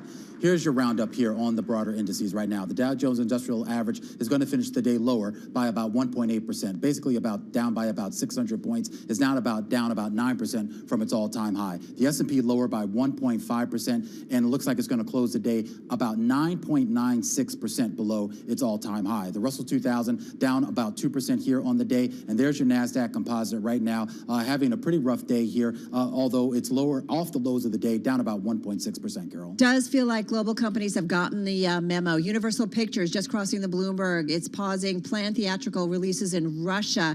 So again, increasingly, Taylor, we are seeing the global corporate community push back against Russia. Yeah, really interesting, of course, Carol. We're going to get to some of that sector as quickly as we do for our radio audience. We'll make sure to tweet this out. For the TV audience, look, it's a lot of red on the screen, but this is a chart that just shows the drawdown that we've had from, remember, that January 3rd peak on the S&P 500. We're off now about 10.2%, so further back in correction territory for the S&P 500. Certainly sort of a rounding number that we always watch here on this program. If we change up the board, Carol, we'll take a look at the sectors. Now, remember, it is a lot of red on the screen, but there are three sectors that are in the green. Energy, I mean, you're up about 0.5%, and food and staples, Carol. If you're thinking about the defensiveness, perhaps within these equity markets, that's where people really are hiding out. Otherwise, quickly just come to the bottom of the screen. I mean, some of the worst performers today, you're off anywhere from 2 to even 5%. It's semiconductors remains, it is banks, it is the financials as yields really came down today. And just now we're getting the statement here from Ford, we should just point out, about its operations in Russia, saying that it's deeply concerned about the invasion in Ukraine here, and it's compelled the company to, quote, reassess our operations in Russia. We'll keep an eye on this as the drip, drip, drip of companies basically severing or at least pausing some of their partnerships in Russia. Yeah, it's interesting. We have a great story on the Bloomberg about foreign companies from Shell to Daimler abandoning Russia, and in that story had been Ford kind of assessing the situation, but here we have it, as Romain just laid it out, that they are pulling back. All right, Taylor was talking about the sectors. I saw a little bit of green in the retail, and that probably was because of Target. Target was up about 10% just off its highs of the session, top of the S&P 500, soaring after reporting fourth quarter earnings jump and saying more to come, and that's what surprised Wall Street, that it wasn't just about a pandemic boom. They're saying we see more good news ahead. Want to mention EPAM Systems. Romain talked about it. Tim talked about it yesterday. Stock was down 45% in the trade yesterday, gaining, it was up as much as 11% today. At the close, up about 1.6%. So, and this was despite massive price cuts by Citi, Wedbush, and Stifel. And I just want to mention Zscaler, top of the Nasdaq 100. We have seen those cybersecurity areas really taking off over the last few days. That stock alone was up about 3.6% here, and it's up roughly 15% in the last two trading days. And I just want to real quickly just reiterate this Ford news. More confirmation here that Ford has told its joint venture partners in Russia that it is suspending operations immediately. The company did say that it doesn't have significant operations in Ukraine. It didn't provide a number, but those operations suspended immediately. Yeah, we did recently learn from General Motors that it is going to pause shipping of cars to Russia. It ships about 3,000 cars that are made in the U.S. each year to Russia, so a very small number for General Motors. Hey, I do want to talk about some of the decliners that we saw today. No shortage of them, of course.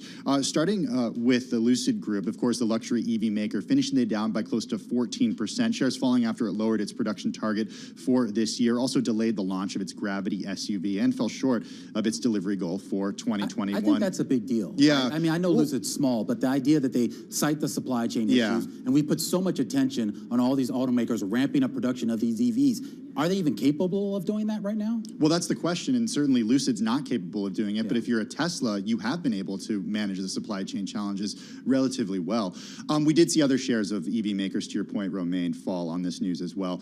Speaking of autos, Vroom falling to an all-time low today. It is a retailer of vehicles. EPS came in below estimates, so did its first quarter revenue forecast. And then Royal Caribbean finished it down by 8.7%. Airlines, cruise lines, hotel stocks dropping for a second straight session today, continuing to underperform the broader market over concerns about people not traveling and, of course, rising fuel costs as well. And that risk-off tenor really, I mean, across the board, you get a perfect perspective if you go cross-asset, because the moon music just summarized in global macro movers. For our radio audience, I'm looking at a sea of red in foreign exchange, all apart from the Bloomberg Dollar Index, up almost 0.5%. Biggest move in the dollar since January the 28th, as we see money pull out of basically any other area they don't see as a haven. We see the British pound off by 0.7%. We see the euro off by 0.7% as people pull back on any sort of rate hike bets for the ECB. I'm looking, though, at in the face of a strong dollar, a seismic shift in the space of commodities. You are seeing the Bloomberg Commodity Index having its strongest day since March 2009. WTI crude up 8%. Brent crude also up to a similar degree. You're seeing steel up 1.8%. Metals, soft commodities also powering higher. The ramifications of Russia-Ukraine, what that means for food prices, what that means for metal prices, what that means for inflation is key. And that is why you're also, though, seeing such a notable dislocation in what's happening in the bond market. This is a flight to safety, not an expectation of rate hikes anymore. This is yields dropping by 28 basis points in Portugal, by France 24 basis, gilts off by 28 basis points. In Europe, the money flooding into the bond market, no longer thinking that we'll see a hawkish tone coming from these central banks, Taylor. And certainly a flight to quality, right? If you're thinking about full faith in credit, Caroline, this is really where it was. Though it's interesting that the front end of the curve is well off the lows. At one point overnight, we dipped down to a 127. We closed the day here at a 2-year yield of a 135. You're still down in yield 9 basis points on the day, but nowhere near sort of the big lows of the session. A 5-year belly of the curve, massive rally, 13 basis point lower in yields, and a 10-year yield remain, which is all the way back down to a 173, which again, 4 days ago, we were nearing a 2%, really highlighting perhaps some of the uncertainty that's coming from this global economic world. And we continue to talk about the positioning by various global corporations, now learning that HP Enterprises has said that it has stopped, quote, every shipment to Russia. This coming directly from the CEO. Of course, this is Hewlett-Packard Enterprise, the big IT services company, obviously a big player with regards to data centers. And it just, again, it adds. You're not talking about a significant business in terms of percentage of their sales, but when you add this up with the Nikes of the world, when you add this up with Ford and Snap and Facebook and BP and Shell and Apple, you see where right now corporate America and really global corporations are going right now. Yeah, no doubt about it. And Salesforce plays into it. They just crossed with their earnings. And I'm really looking at the outlook. They see 2023 revenue of $32 to $32.1 billion. That is a beat. $31.76 billion is the estimate that's out there. This stock is up in the after hours by several percentage points. We're bringing up the chart here, and it looks like it's up, about 4.6% here. Also, adjusted EPS for 2023, 462 to 464. That looks like it's a little light, but to see that top line certainly out. So raising its fiscal year 23 revenue guidance, and that's what investors are definitely focusing on, Tim. Hey, I want to go back to what we were talking about earlier with all the news of companies ceasing operations in Russia or exiting their businesses in Russia, or at least putting them on pause, from Hewlett-Packard Enterprise to Nike to Apple. And I wonder how this ends, what ends up happening if we actually play this out. Does it turn into a situation where these companies, if Russia ends up actually taking Ukraine, does it turn into a situation where all of these companies stop doing business in that entire area, or because it turns into something like we saw with divestitures from South Africa in the 1980s and 1990s? Is that what people are going to demand? The other side of this too. It's a good question. I would only note, though, here that companies are still engaging in share buybacks. They're still raising dividends. They're still raising their full year guidance. So they're trying to show at least some confidence here within the business, and we haven't really quite seen it hit the bottom line yet. We've had multiple companies come out and continue to talk about they're so confident in the company, they're engaging in these share buybacks. And maybe that is why they are able to take these stances, because ultimately it doesn't have that much of an impact from a profitability basis, from a sales basis, but this has impact on the Russian community, on people there, for once again, an erosion in terms of their overall savings and ability to buy goods. Right, and if they are increasingly isolated, there are a lot of implications of that, certainly on a global scale. What do you want your brand to be associated with? Yeah. Well, and we know employees right now are speaking up and saying, hey, folks, leaders of companies, we want you to stand up and take positions on this. We see the sports community doing that in a big way. That's why it seems to me it's less of a choice for a lot of these companies and what they actually have to do right now. All right, we're going to continue. So that's going to do it for our cross-platform coverage. A lot going on. Ross Stores, by the way, also reporting that stock up about 8%. We will see you same time, same place for Beyond the Bell on Bloomberg.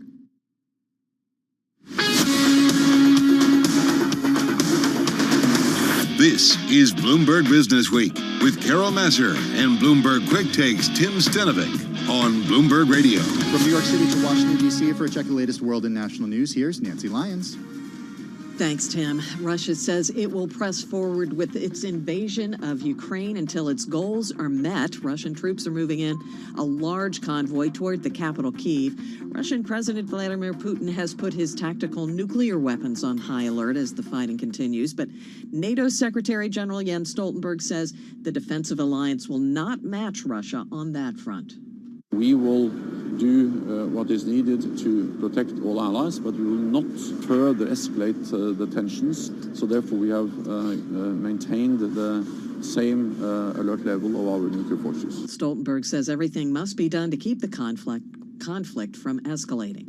The war in Ukraine will be the focus of tonight's State of the Union speech for President Biden, but Bloomberg Industry Group's White House reporter Courtney Rosen says the president will also push his domestic agenda. Proposals to lower the cost of health care, child care, prescription drugs as ways to cut costs for American families. He's also going to be talking about his infrastructure law. He'll call it the bipartisan infrastructure law, that $1.9 trillion investment in roads, bridges, rail, broadband internet.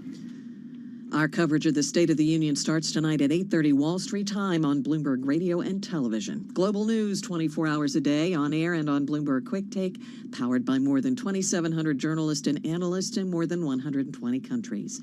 I'm Nancy Lyons. All right, Nance, thank you so much. So really in the last half hour, even less than that, we have seen Ford come out and telling its JV partners it's suspending operations in Russia. This is for commercial vehicles that it was working on. Apple says it has paused all product sales in Russia. So increasingly, as we talked with our Ethan Bronner, our senior editor here at Bloomberg, we are seeing global companies walk away or at least stop for now their commercial interactions with Russia. I mean, it has increasingly. to. You have to question. Ask the question if a company is still doing business there. What are the conversations that they're having on the executive level right now, and how are they going to explain that to their customers around the world? To that end, Carol, a story on the Bloomberg right now is about the United States expecting to lean on major Chinese companies from Semiconductor Manufacturing International Corporation to Lenovo Group to join U.S.-led sanctions against Russia, aiming to cripple the country's ability to buy key technologies and components. China is Russia's biggest supplier of electronics, accounting for a third of its semiconductor imports and more than half of its computers and smartphones. Beijing has opposed the increasingly severe measures that the U.S. has taken to restrict Russia's trade and economy in response to invasion of Ukraine. However, U.S. officials expect tech suppliers such as SMIC to uphold the new rules and curtail trade of sensitive technology with American origin, especially as it relates to Russia's defense sector. This is something that we are increasingly learning. Semiconductors, right?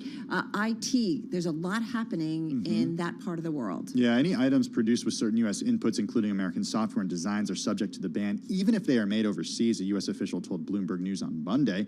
Companies that attempt to evade these new controls would face the prospect of themselves being cut off from U.S. origin technology, and corporate executives risk going to jail for violations. Yeah, there is a lot going on, and we have really felt all of a sudden a ramped up in terms of the global corporate community and their response to that Russian invasion in Ukraine. You are listening to Bloomberg Business Week. Carol Master, Tim Stanovic, and this is Bloomberg Radio.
developments, headlines, and breaking news 24 hours a day at Bloomberg.com, the Bloomberg Business app, and at Bloomberg Quick Take. This is a Bloomberg Business Flash.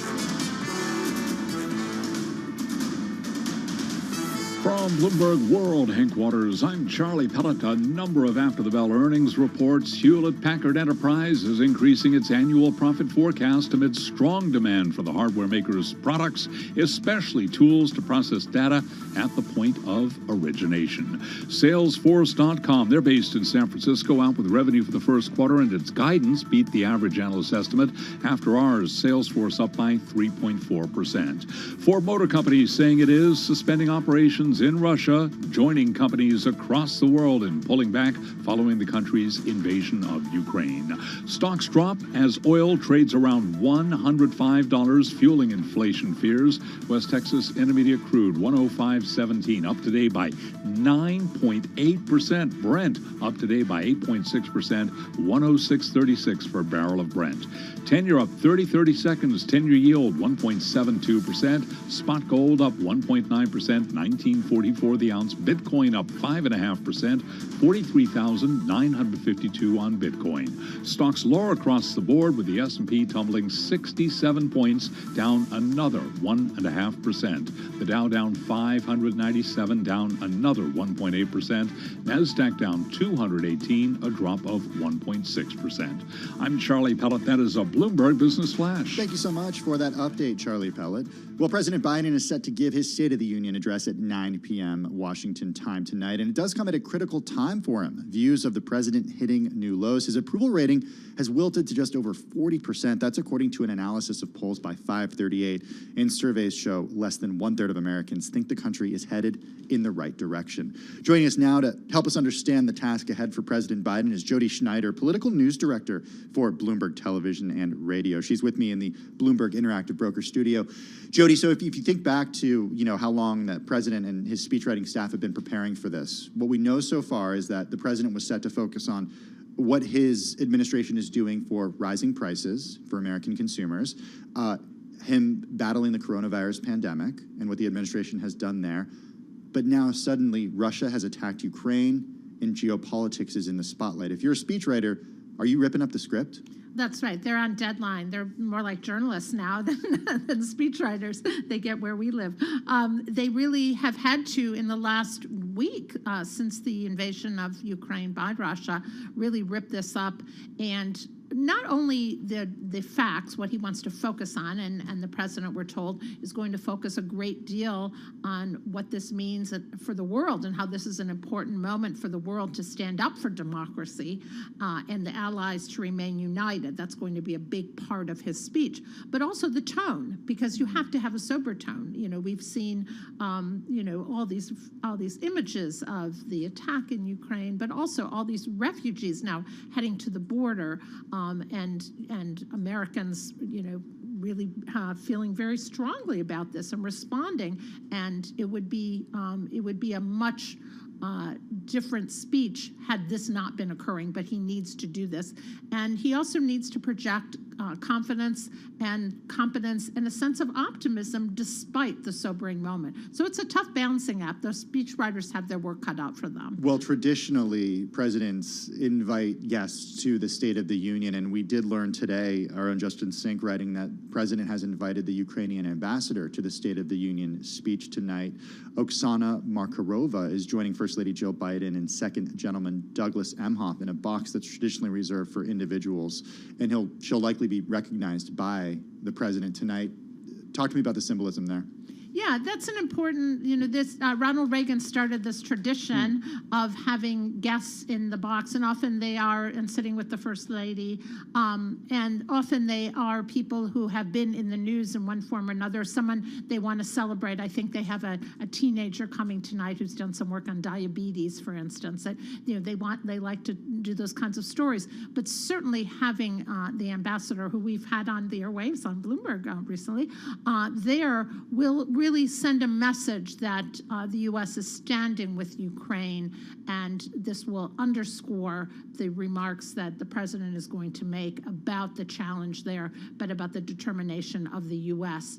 To help stand up to Russian President Putin. What do we know about what the president is set to say about issues closer to home? The coronavirus pandemic, rising prices, rising gas prices, inflation. What are we going to hear?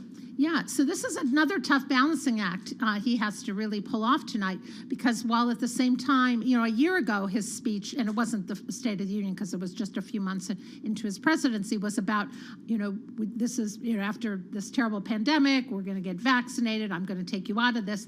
A year later, things, are complicated on a lot of fronts. The pandemic hasn't ended.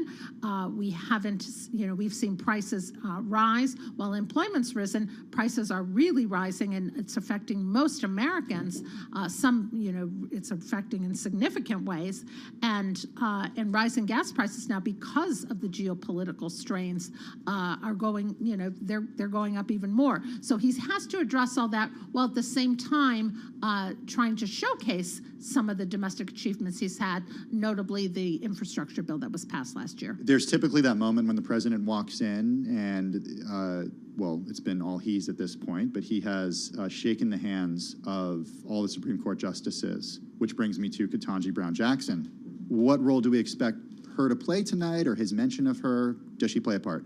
Yeah, I think he will mention it. I think had we not had the Ukraine, invasion, I think that would have been a bigger part of it, because it is celebrating a moment here. The first nominee to the Supreme Court, of the first Black female who will be nominated to the Supreme Court, and a choice that the president had said he wanted to make. He was going to name a Black female as his nominee, and so I think he will make something of it. But I think again, there are Ukraine and the international stage is going to have to take a central part in his speech tonight. Traditionally, it's been a time for presidents to try to unify the nation. In the last 40 seconds that we have with you, how will politics be on full display tonight?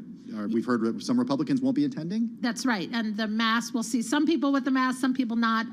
We've heard Marco Rubio has said he doesn't have time to get a COVID test, so he's probably not going to show up. So there may be more, some absences, which would, of course, not seem to be a very unifying kind of symbol, but the president certainly will try to speak of unity, I'm almost certain. And the mask mandate is removed for going forward?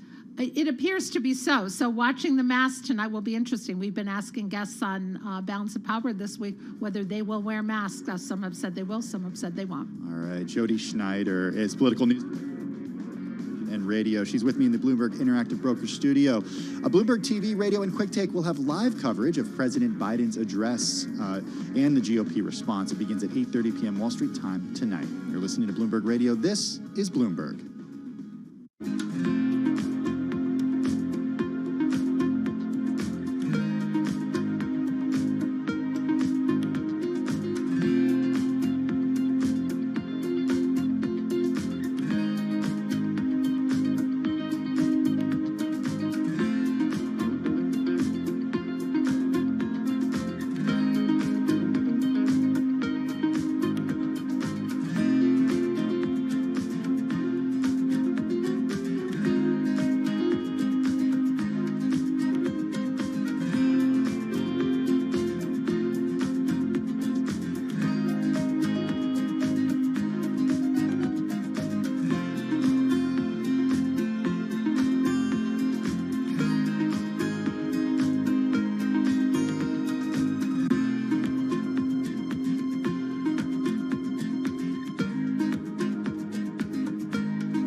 Broadcasting live from the Bloomberg Interactive Broker Studio in New York. Bloomberg 1130 to Washington, D.C. Bloomberg 99.1 to Boston. Bloomberg 106.1 to San Francisco. Bloomberg 960 to the country. Sirius XM Channel 119. And around the globe, the Bloomberg Business app and BloombergRadio.com. This is Bloomberg Business Week. It's Bloomberg Business Week. Tim Stenovec live in the Interactive Broker Studio in New York. Well, it's not quite wedding season, but it's wedding planning season. And if you're at all like me, you've been getting quite a few invitations or maybe even attending quite a few weddings over the last few months that were, well, rescheduled from during the pandemic. We're going to talk weddings and more in just a few minutes with Tim Chi, the CEO of The Knot Worldwide. He's going to join us on the other side of a check from Charlie Pellet, who I know is standing by right now to give us an update on everything happening after hours. Lots going on today. Where was the love on Wall Street? Certainly not for the bulls, with the Dow, the S&P, Nasdaq all declining today. But before we get to the numbers, just want to bring you a couple of other developing after-hour stories. Apple halting product sales in Russia following the country's invasion of Ukraine. Also, Ford Motor saying it is suspending operations in Russia, joining companies around the world in pulling back following the country's invasion of Ukraine. HP Enterprise increased its annual profit forecast amid strong demand for the hardware maker's products, especially tools to process data at the point of origination. Salesforce.com shares, they are pushing higher after hours. It is forecasting revenue for the first quarter with that guidance beating the average analyst estimate. The Dow, the S&P, Nasdaq, steep losses today. A surge in oil sending shivers through risky assets. Oil, by the way, West Texas Intermediate now up 10.3%, up $9.85 a barrel, 105.57. Brent, the global benchmark, up at 106.68, higher today by 8.9%. 10-year yield 1.71%. We've got S&P lower by 67, down 1.5%. The Dow down 597, a drop there of 1.8%. The Nasdaq Composite Index down 219, a drop there of 1.6%. Spot gold up today by 1.8%, 1942 the ounce. Bitcoin up 5.5%, 43,932 on Bitcoin. So a down day for the Dow, the S&P, and Nasdaq. Ella Hocha is Senior Investment Manager at Pictet Asset Management. And right here on Bloomberg Business Week, she told us she understands why people are moving into cash. I mean, we would clearly recommend sort of investments in your typical safe havens or sort of treasuries, gold, cash. They're good places to hold money now. Although we have been, for us from our end, we have been increasing our cash holdings for the funds that we've managed for our clients as well. Cash is not a bad place to be. And again, recapping S&P down by 1.5%. I'm Charlie Pellet. That is a Bloomberg Business Flash. Thank you so much for that update, Charlie Pellet. Well, as I mentioned, we're not quite at wedding season yet. We're at what's called wedding planning season. But maybe you've gotten some invitations to some long postponed weddings that are hopefully going to take place in person in the coming year. Let's get into it with Tim Chi, the CEO of The Knot Worldwide. It includes brands like The Knot, Wedding Wire, The Bump, The Bash, and more. Tim joins us on the phone from Bethesda, Maryland. Tim, how are you? I'm doing well. Thanks for having me on the show, Tim. So give us an update on how weddings are going in 2022. Are we back to levels of pre-pandemic 2019 yet? Yeah, so the wedding industry is experiencing a wedding boom. We just ran a recent real wedding study, and they are definitely have shifted back to pre-pandemic levels. In fact, we're expecting 2.6 million weddings to happen this year, compared to a normal 2.2 million. So, and what do we know about how couples have? We talked about a year ago. We were talking about quote unquote revenge spending after being cooped up for so long, going out and spending money on ourselves and buying ourselves things. I'm wondering if we're seeing that reflected when it comes to weddings as well. We are. So a couple of points there. First, confidence for couples is very high right now. 75% of couples who got engaged in 21 have already set their date in 2022. And unlike 2020, when the pandemic hit, where most weddings were postponed, only a small percentage of couples need to change their wedding date right now. What that's translating to is pent-up demand to get back and celebrate with families and friends. So we are seeing spend tick up as well. Average guest counts are going up, and even guests themselves who are really anxious and excited to be able to get back, and friends and family are willing to spend more. Our recent survey indicated that 90% of guests that are planning to attend upcoming weddings are willing to spend more than they normally would. How are these weddings different than pre-pandemic? I think back to the one wedding that I've been to during the pandemic. It was in June of 2021. It was that, short period of time, the 2 months where I think everybody in the United States felt like we were on the other side of this pandemic before the Delta variant hit. And there were still changes there. Every event we did was outside. Unfortunately, the weather was good, but they had permanent tents set up that, that gave me the impression, hey, we're going to be doing outdoor weddings for a long time. Well, certainly, there's the regulation aspect around what can and can't be done, from a social gathering perspective and travel as well. That largely is, trending in a very positive direction here in the U.S. The other thing, though, that we don't expect to change anytime soon is just couples' sentiment around health and safety, right? 81% of couples will still implement at least one health and safety measure on their wedding day, hand sanitizer, requiring staff to wear masks, and they're really thinking about their guests and how to make the event, safe for all. I'm wondering what you can tell us about the other brands included in the Knot Worldwide. I think a lot of people are familiar with the Knot and perhaps get, into the Knot Worldwide family of brands through the Knot, but you also include Bodas in Latin America, Hitched, The Bump, The Bash, How They Asked, and more in the Knot Worldwide family of brands. How do you keep people who find out about you through the Knot? How do you stay with them throughout different milestones in their lives? Sure. So thank you for asking that question. I mean, first of all, the Knot Worldwide is we're a portfolio of companies, right? Then we offer digital wedding planning resources and all-in-one wedding planning for lots of couples all around the world. In fact, we're active in 16 countries. So some of those brands like Bodas and Matrimonio that you mentioned are similar versions of the Knot brand, but in Spain and throughout Latin America, Europe, Asia as well. And then for some of our other brands as well, like you mentioned, The Bump, that's one of the leading sites for expecting parents as well. What we really do and think about here at the Knot Worldwide is just how can we help, and our mission really at center is just to really help couples navigate life's most important moments, and we have a lot of brands that support that. Tim, I got to ask about the future of the company. This is a company that people might be familiar with from when it was XO Group, a publicly held company. It's now a private company. What's the future of the Knot Worldwide? Staying private, going public? Yeah, so, right now, all options are on the table for us. Just to give you a little bit of a sense, we're sort of north of $300 million annually in revenue. We've been growing profitably for many consecutive years now. So just we think about financing opportunities in the future. We'll keep all options at the table. Right now for us, though, we're going to just continue to focus on delivering the best products and services to our engaged couples and connecting them to all the right wedding professionals to help them pull off that big special day. Tim Chi is Chief Executive Officer of the Knot Worldwide, joining us on the phone from Bethesda, Maryland. Tim, thank you so much for taking the time and joining us on Bloomberg Business Week.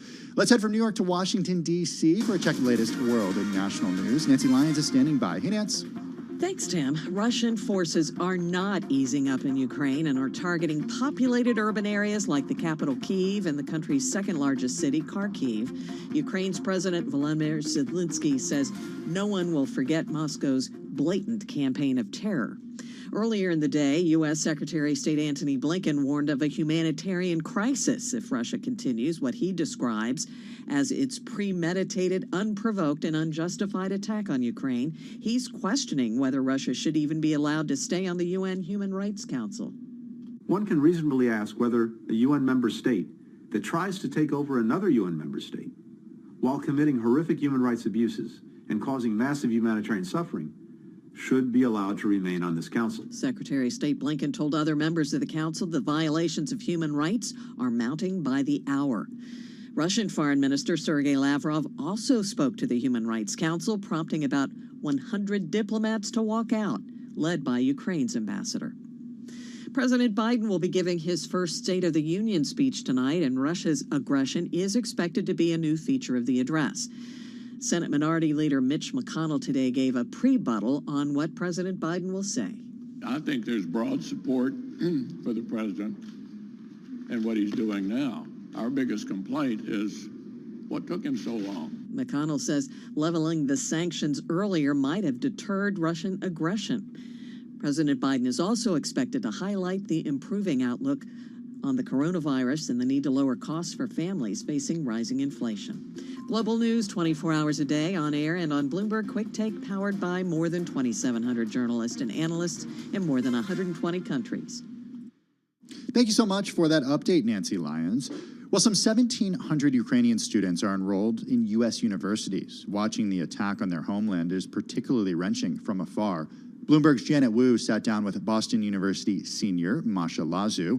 Her mother and younger brother were forced to flee the country, while her dad stayed behind to defend their home. Here's a portion of that conversation. My dad is near Kiev. He refused to leave. My dad is also with our grandma. He's also hosting a lot of neighbors with children because we're the only ones who have a basement where you can actually hide from bombings. My mom and my brother just crossed the border with Moldova. How did they get there? When Russian troops were not near Kiev yet, they just started driving, and the traffic jams were crazy. I cannot imagine how difficult it was for your mom and your brother to leave your father. I know she's very worried, and I'm also very worried. I text him all the time, and I just look how long ago he was online on like Facebook or Messenger to kind of, see what's going on. Masha, the world is inspired by the resolve that we are seeing from the Ukrainian citizens. Mm-hmm. Does this surprise you what they are doing to defend the homeland? I'm not surprised because we always wanted to be independent and not Russia and not Soviet Union. There's no country in the world where patriotism is as high as in Ukraine. Wow, that was 21-year-old Masha Lazu, who studies biomedical engineering at Boston University. She was last in Ukraine in December. A big thank you to Bloomberg's Janet Wu for that report. Well, coming up in just a few minutes, we are talking diversity in the boardroom and diversity in corporations. You're listening to Bloomberg Radio. This is Bloomberg.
debates, headlines, and breaking news 24 hours a day at Bloomberg.com, the Bloomberg Business app, and at Bloomberg Quick Take. This is a Bloomberg Business Flash.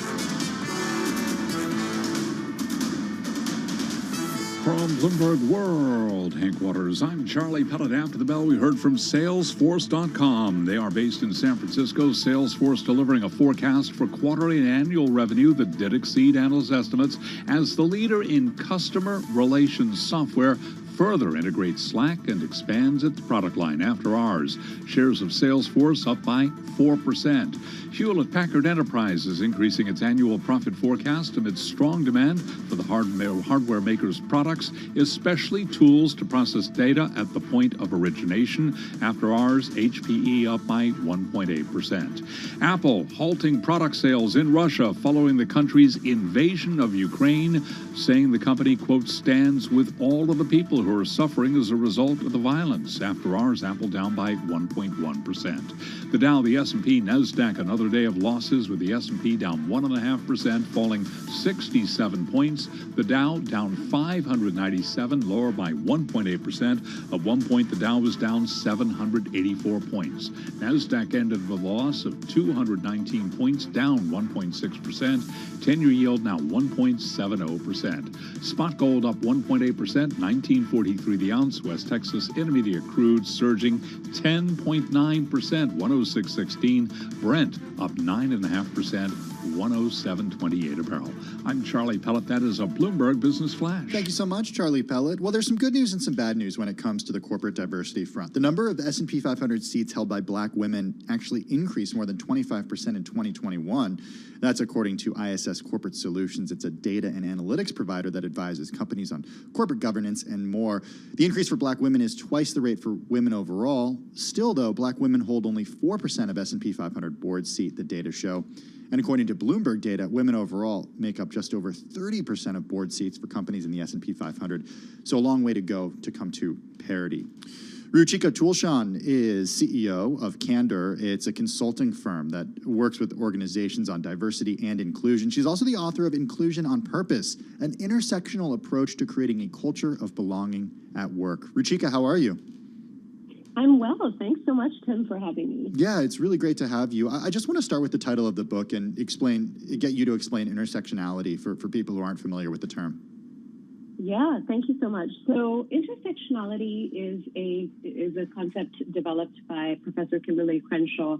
Actually, it's as old as 1989, where Professor Crenshaw essentially found that the experience of black women and other women of color was actually compounded negatively, not only just because they were women, but because they were black women or women of color.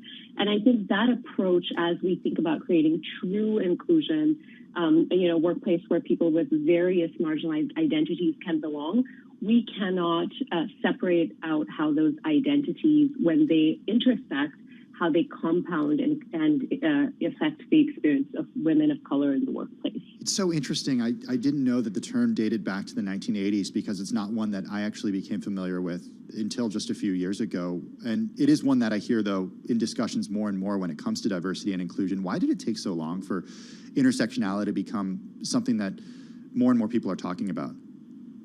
Yeah, I think it's a bit tricky, and one of the reasons is because I think until quite recently, a lot of our corporate environment was not ready to tackle the issues of racism, head on, and really spurred on by some of the huge movements for racial justice we've seen here in the United States and around the world.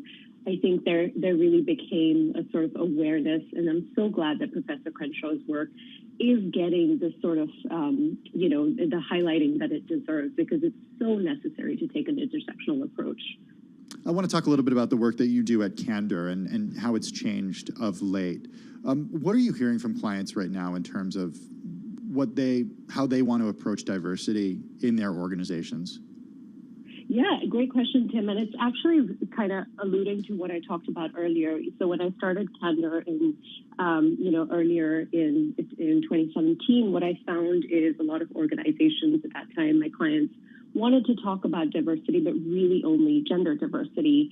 And what that meant is how our, well-educated, high socioeconomic white women progressing in the workplace. And now I see this real honest change to want to be more intersectional, to center race and anti-racism in true diversity and equity inclusion efforts. And that to me is really meaningful because it's hard, it's painful. Many of us have grown up and been taught not to talk about these issues in the workplace, but without addressing them, we can't make meaningful change.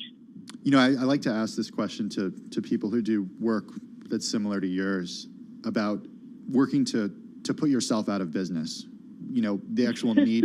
You know, it's a testament to what our world is that you actually that your job is needed, right? There's so much work to do. So within our lifetimes, will that work be done? You know, Tim, I really hope so. And there's a part of me that remains optimistic. At least we're having these conversations. I see more leaders wanting to make change. The reason I wrote Inclusion on Purpose is because I really wanted leaders to have a playbook, something that they could turn to and say, you know, I want to make change. Where do I start? What could I do?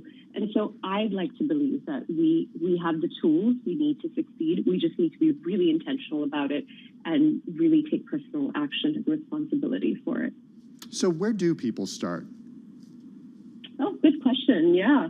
I think it really starts with taking personal responsibility when you start developing the awareness of what's really going on. And that is one of the reasons why I have worked, you know, I'm a former journalist, and a lot of the work that I've done in trying to communicate these issues of bias, of anti-race, of creating an anti-racist culture, of creating an equitable and inclusive culture, has been from starting from stories. We do have the data, and there's good data out there to show the disparities that exist.